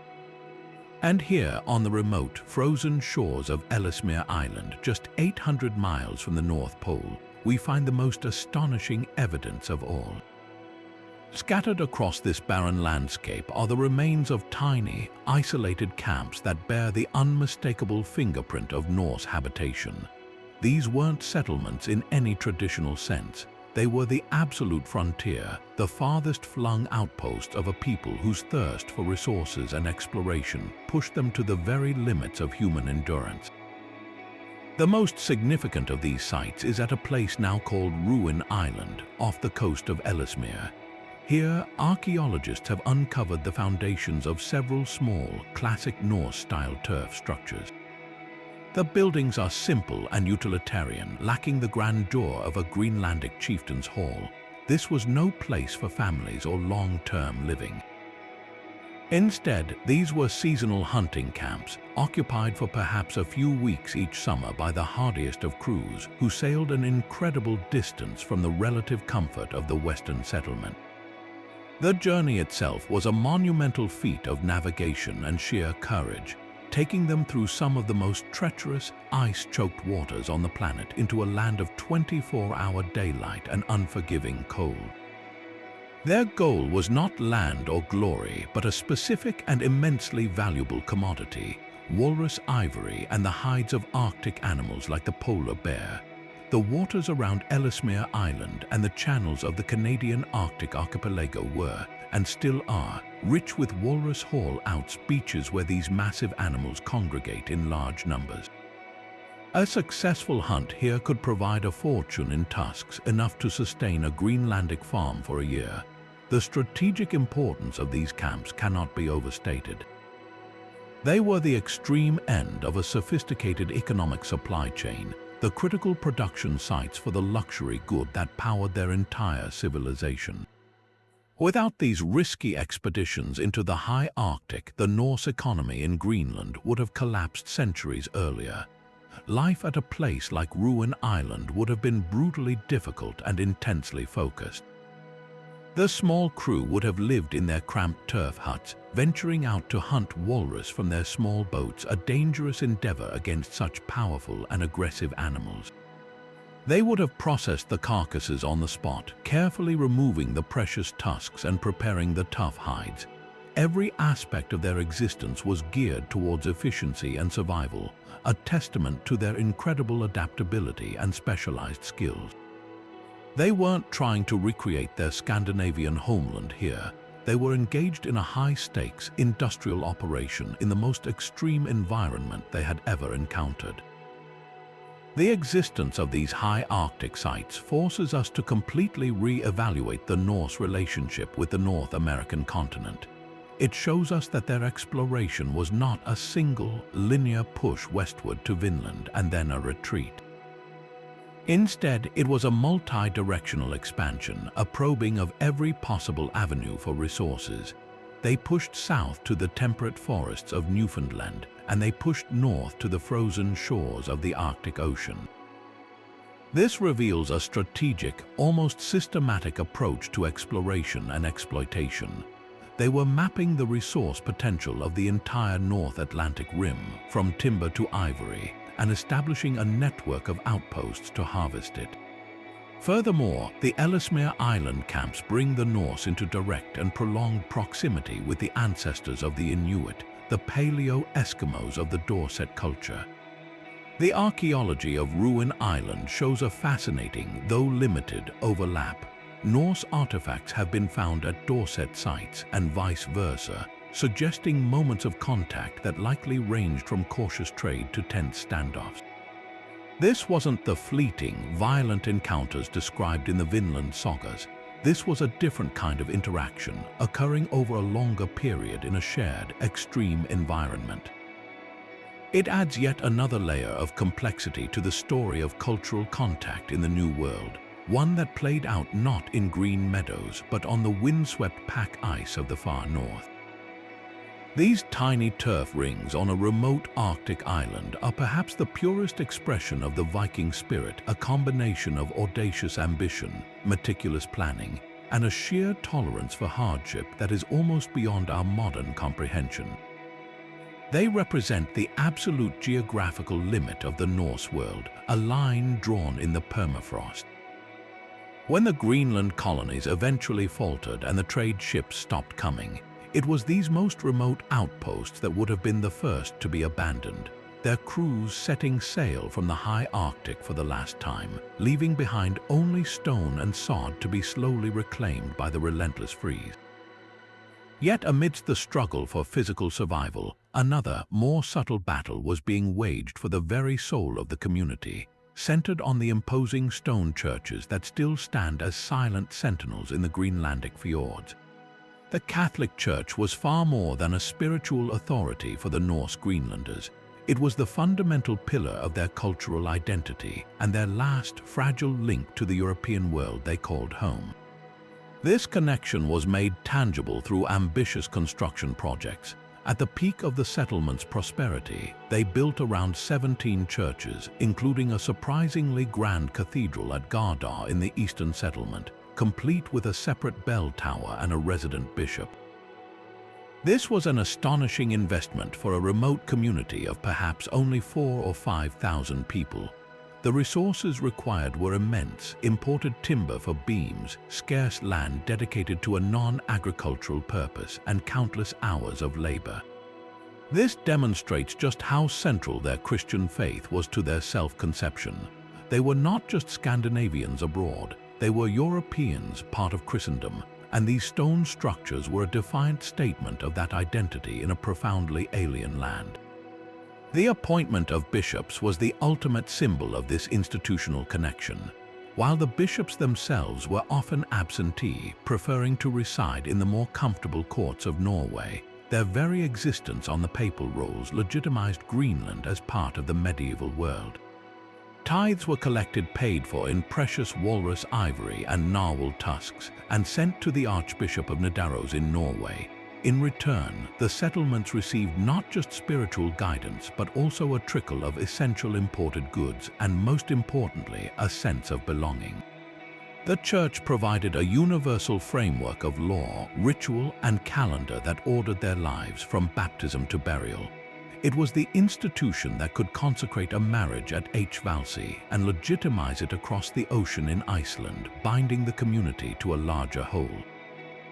For centuries, this system worked, reinforcing social cohesion and providing a psychological bulwark against the isolation and fear that must have been a constant presence on the edge of the known world. However, as the 14th century progressed, this vital lifeline began to fray and then snap. The increasing sea ice that blocked the trade ships also blocked the ships carrying new priests, papal delegations, and crucially, new bishops. The last bishop to actually reside in Greenland died in the 1370s. For the next 80 years, the Greenlanders were spiritually adrift, their church becoming a hollowed-out institution. Imagine the growing anxiety as years, then decades, passed without a single ordained bishop to confirm children, ordain new priests, or provide guidance. The local priests would have aged, died, and left no one with the proper authority to replace them. The sacraments, the very rituals that defined medieval Catholic life, would have become increasingly difficult to perform correctly. This wasn't just an administrative problem, it was a deep spiritual crisis that struck at the heart of their worldview. We can speculate that this prolonged isolation led to a gradual decay of orthodox practice and perhaps a slow decline in faith itself.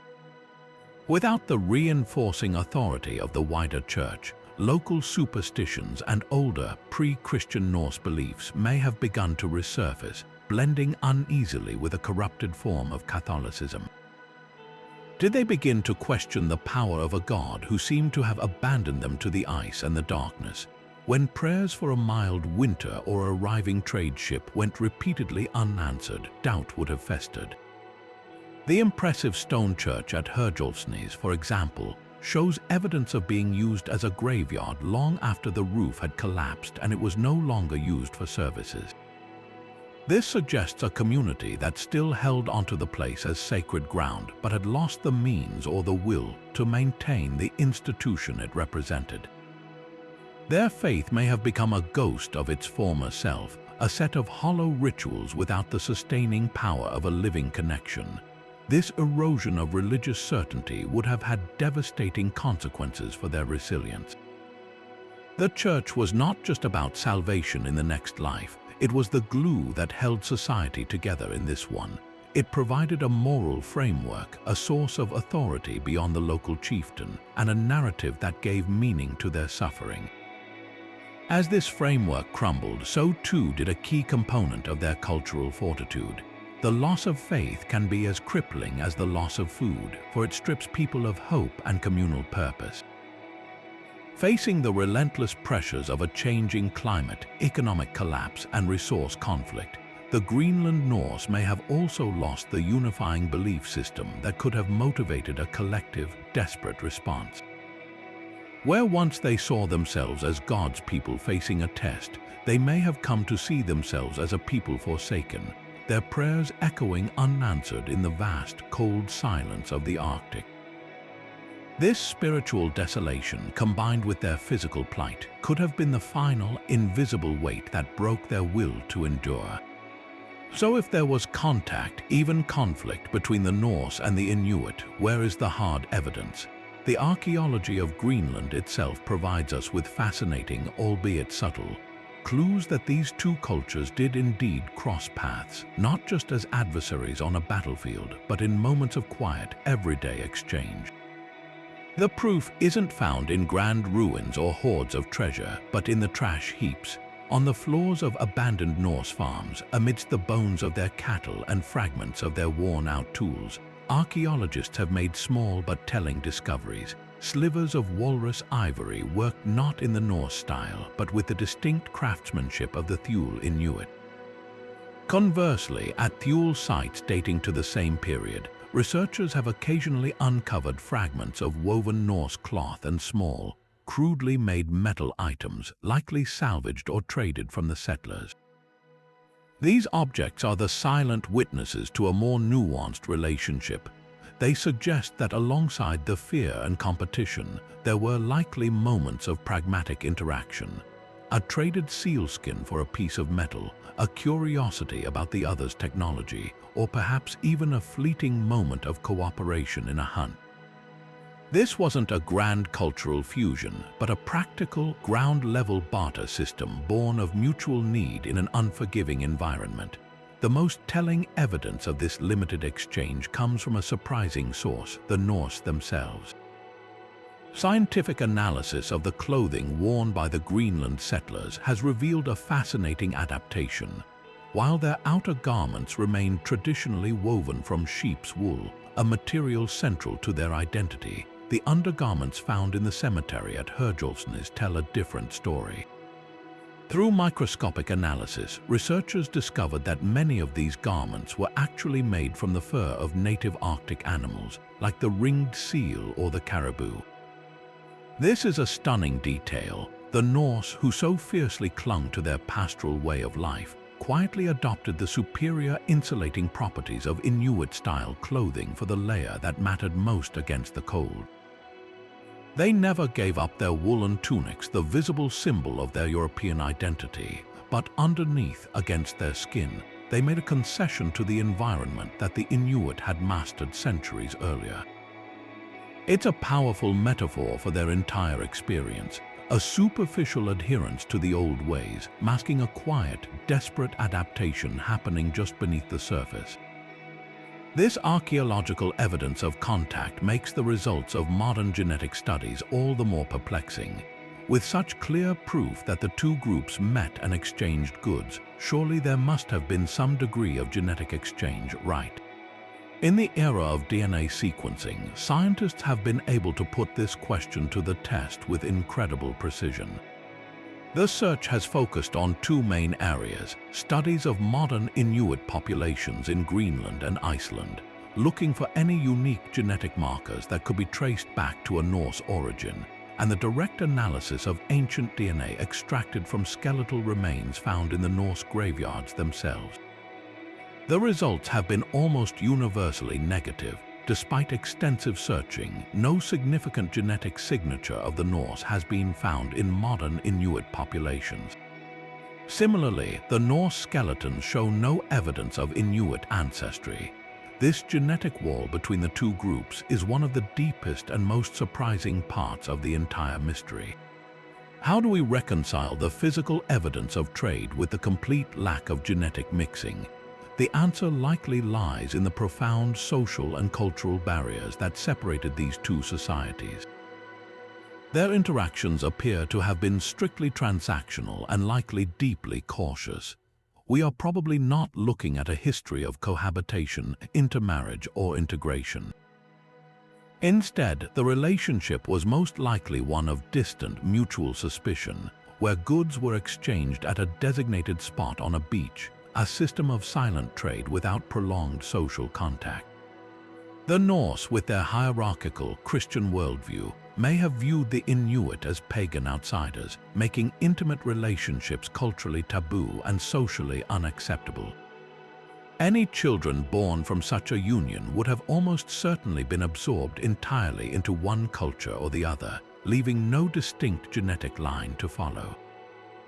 The DNA evidence, or rather the lack of it, forces us to envision a relationship that was ultimately one of parallel existence.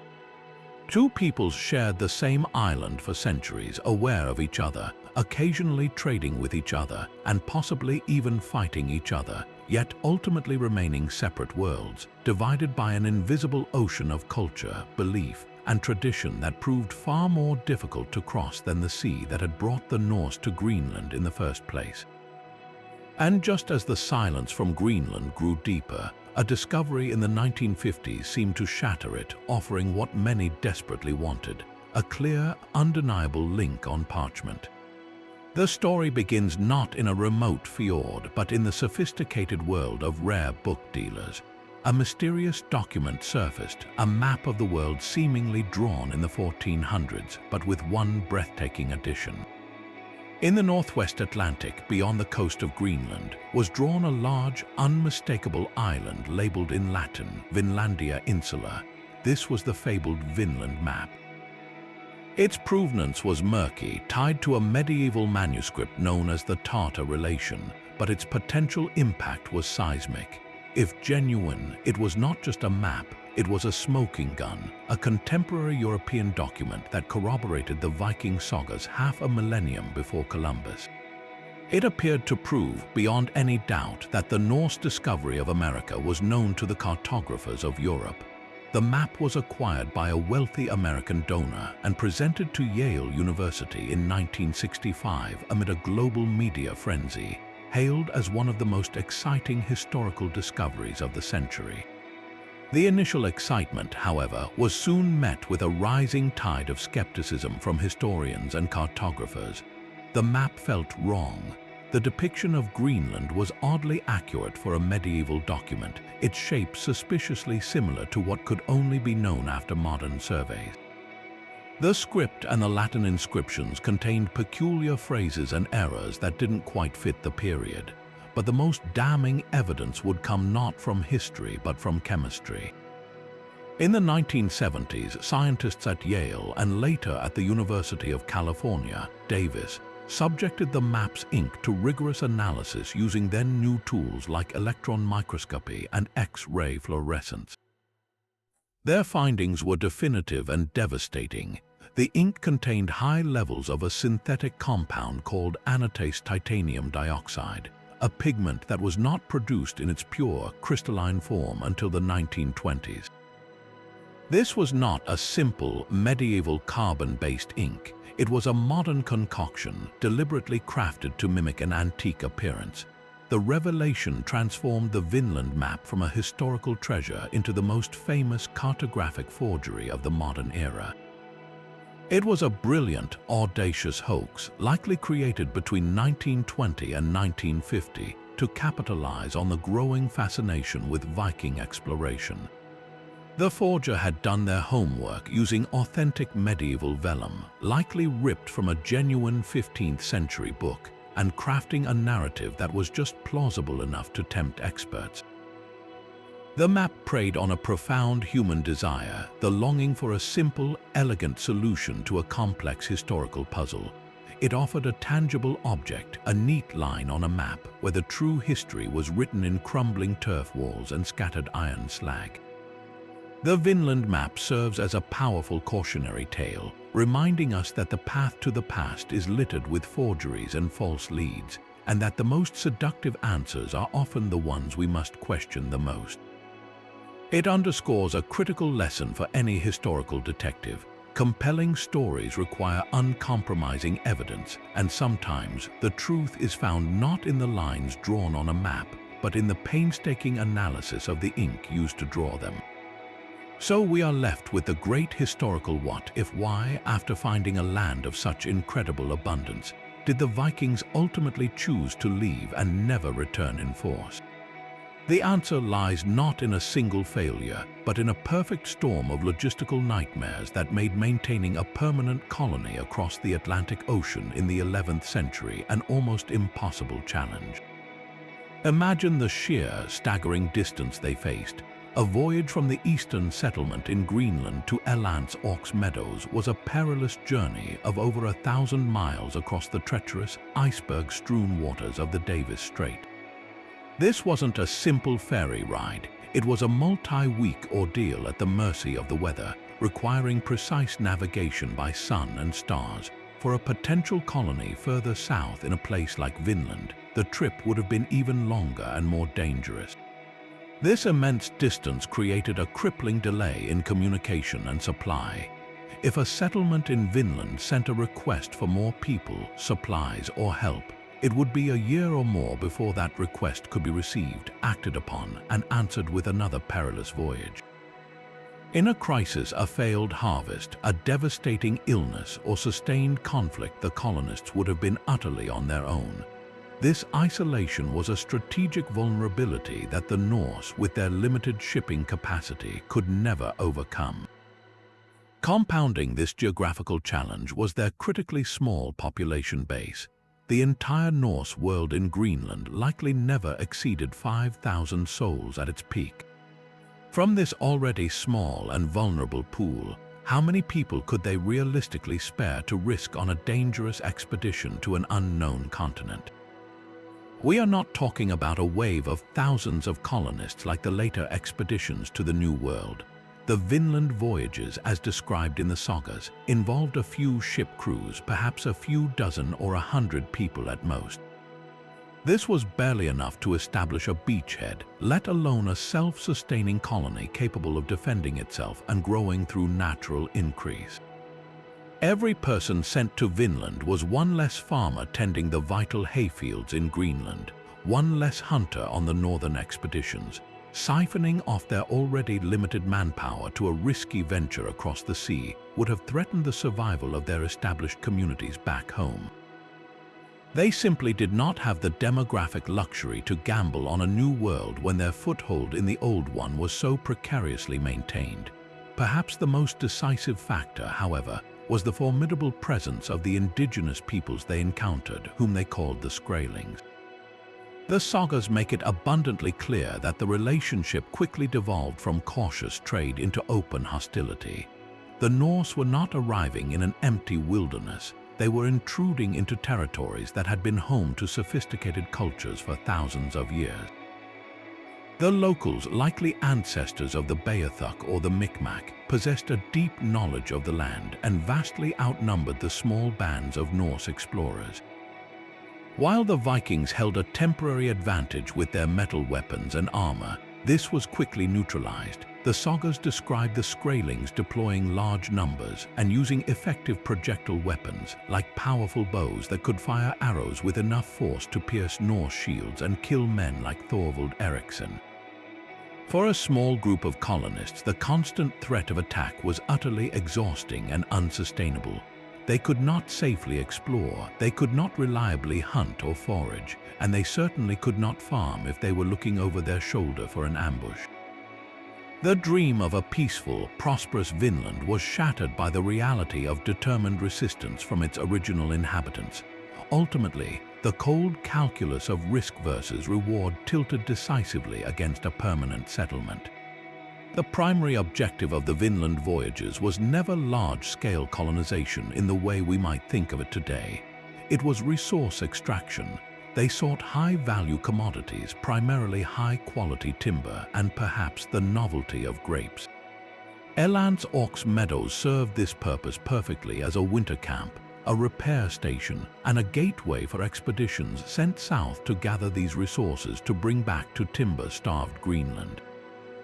Establishing a permanent farming community, however, would have required a monumental investment of people and supplies for a return that was, in the end, not worth the tremendous cost. Why gamble everything on a dangerous and hostile new world when they could achieve their main goal, securing valuable lumber, through seasonal, well-armed expeditions? The choice to withdraw was not an admission of defeat. It was a strategic decision made by pragmatic people.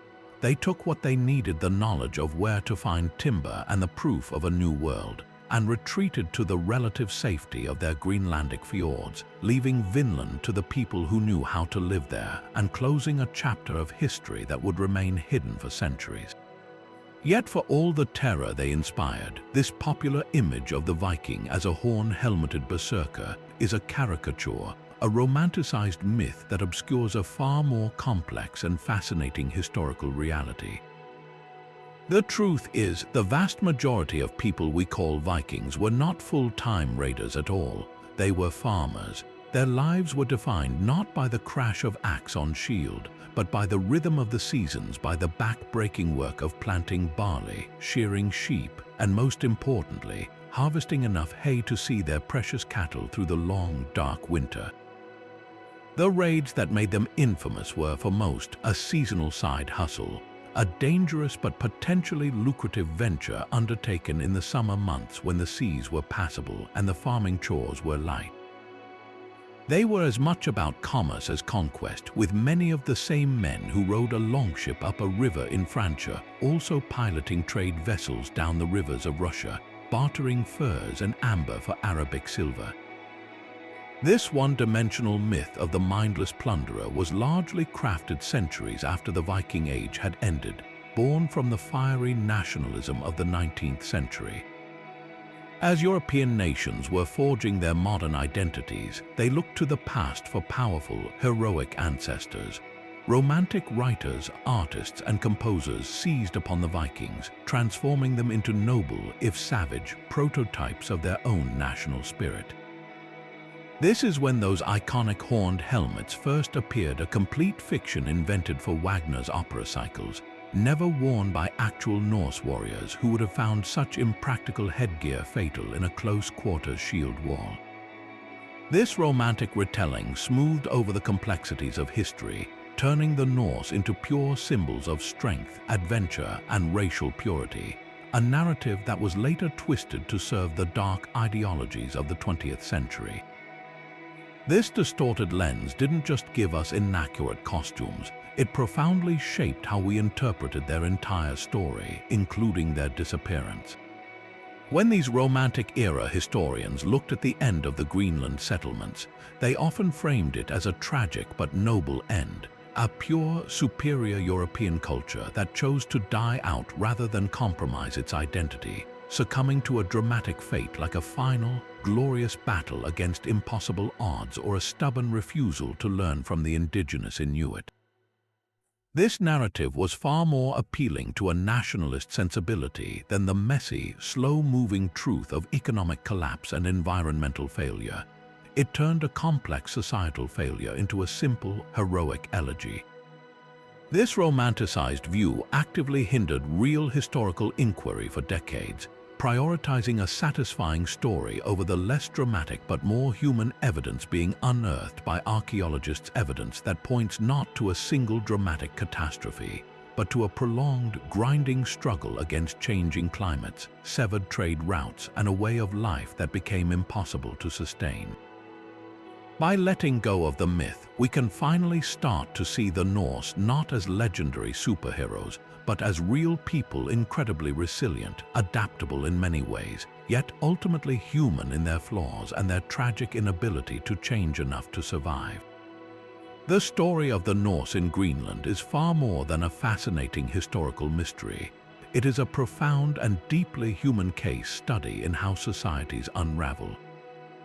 Their 500-year saga, ending in silence, offers us a powerful lens through which to examine the complex, interlocking forces that can lead even the most resilient communities to collapse. This wasn't a simple story of a single catastrophic event, but a slow-motion fracture where environmental pressures, economic shifts, and cultural choices created a perfect storm that ultimately proved insurmountable.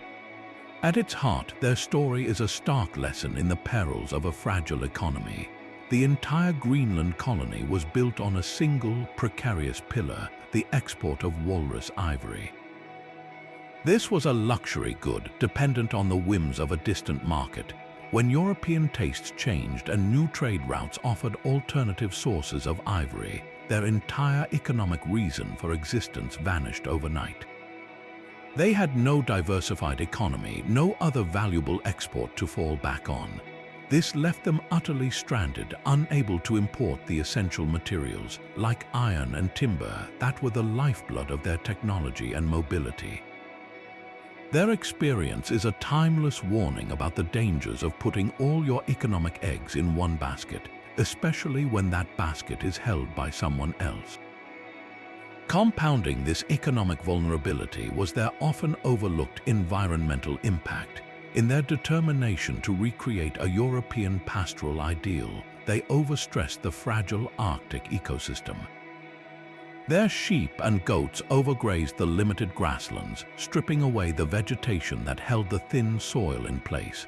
Over centuries, this led to widespread erosion, literally washing away the very land they needed to grow fodder for the animals that defined their society. They were, in a very real sense, undermining the foundation of their own survival, a poignant reminder that how we use our environment is not separate from our fate but central to it. Perhaps the most heartbreaking aspect of their decline was their profound cultural inflexibility. For generations, they lived alongside the Thule Inuit, who possessed a technology and a way of life exquisitely adapted to the Arctic environment.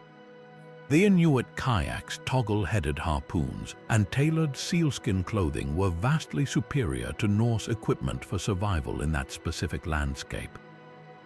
Yet the archaeological record shows almost no evidence that the Norse adopted these innovations. Their identity was inextricably tied to being cattle farmers, Christians, and Europeans. To start, hunting from kayaks like the Skraelings would have been seen not as a smart adaptation, but as a surrender of their very soul, a descent into savagery. This tragic rigidity, this unwillingness to change their core practices even in the face of certain starvation, stands as one of history's most powerful examples of how a strong cultural identity can become a fatal cage. Yet, to focus only on their failures is to miss the other half of the lesson, their breathtaking resilience. We must not forget that they survived in Greenland for 500 years longer than the United States has been a nation. That is an unparalleled achievement of human endurance, a testament to their ingenuity, their communal strength, and their sheer stubbornness. They built a unique society on the edge of the world, maintained contact with Europe for centuries, and explored continents unknown to their contemporaries. Their story is not one of weakness, but of incredible strength that was finally overcome by a convergence of challenges too great for even the hardiest people to bear. Ultimately, the silence from Greenland teaches us that collapse is rarely about one thing. It is about the dangerous synergies that emerge when environmental change, economic vulnerability, and cultural inertia amplify each other. A colder climate made farming harder, which weakened them economically, which made them less able to maintain their ships, which deepened their isolation, which made them more vulnerable to conflict, which further strained their resources. Each problem made the others worse, creating a downward spiral from which they could not escape. Their world did not end with a bang, but with a whisper, a slow fading away as the lights of one of history's most extraordinary experiments finally flickered and went out, leaving behind a haunting question for us all. What are the walrus ivories in our own society, and will we have the wisdom to adapt before it's too late? And so we are left standing amidst the silent stones of H. Valsey Church, and the wind-scoured foundations of a Greenlandic farm, the echoes of their 500-year saga still whispering on the Arctic wind. The story of the lost Viking settlements is a haunting tapestry woven from threads of incredible human ambition, heartbreaking struggle, and enduring mystery. We have followed their trail from the windswept coasts of Greenland to the confirmed gateway at Meadows, a journey that stands as one of the most astounding feats of exploration in human history. We've seen how a combination of climate change, economic collapse, and cultural conflict slowly strangled these remote communities, leading to a silence so profound it has captivated us for centuries. Yet for all we have uncovered, the mystery is far from entirely solved. Each answered question seems to birth a dozen more. The confirmed base camp in Newfoundland only deepens the enigma of the legendary lands described further south. What undiscovered campsites, what fleeting footprints still lie hidden beneath the forest loam of the Canadian Maritimes or along the rocky shores of New England? The silent ruins in Greenland's fjords refuse to give up their final secrets. Did the last Norse inhabitants perish in place, or did a handful of survivors make a desperate final voyage back across the ice-choked sea, their story lost to the waves? The archaeological work continues, with each passing year bringing new technologies and new theories to this ancient puzzle. This enduring allure is what transforms this story from a historical footnote into a living conversation. It invites us all to become detectives, to look at the old sagas not as mere myths but as cryptic treasure maps, and to wonder what might still be hidden, waiting for a storm to erode a coastline or a hiker to spot a strange arrangement of rocks. The greatest chapters of this story may still be out there, buried in an unexcavated midden or encoded in a yet-to-be-analyzed strand of DNA. So what do you think happened in those final frozen years? Do you believe the Inuit oral histories of a final confrontation, or do you see a slower fade into oblivion? The search for answers is ongoing, and your perspective is a part of that exploration. Share your own theories and questions in the comments below. Let's keep the conversation and the quest alive.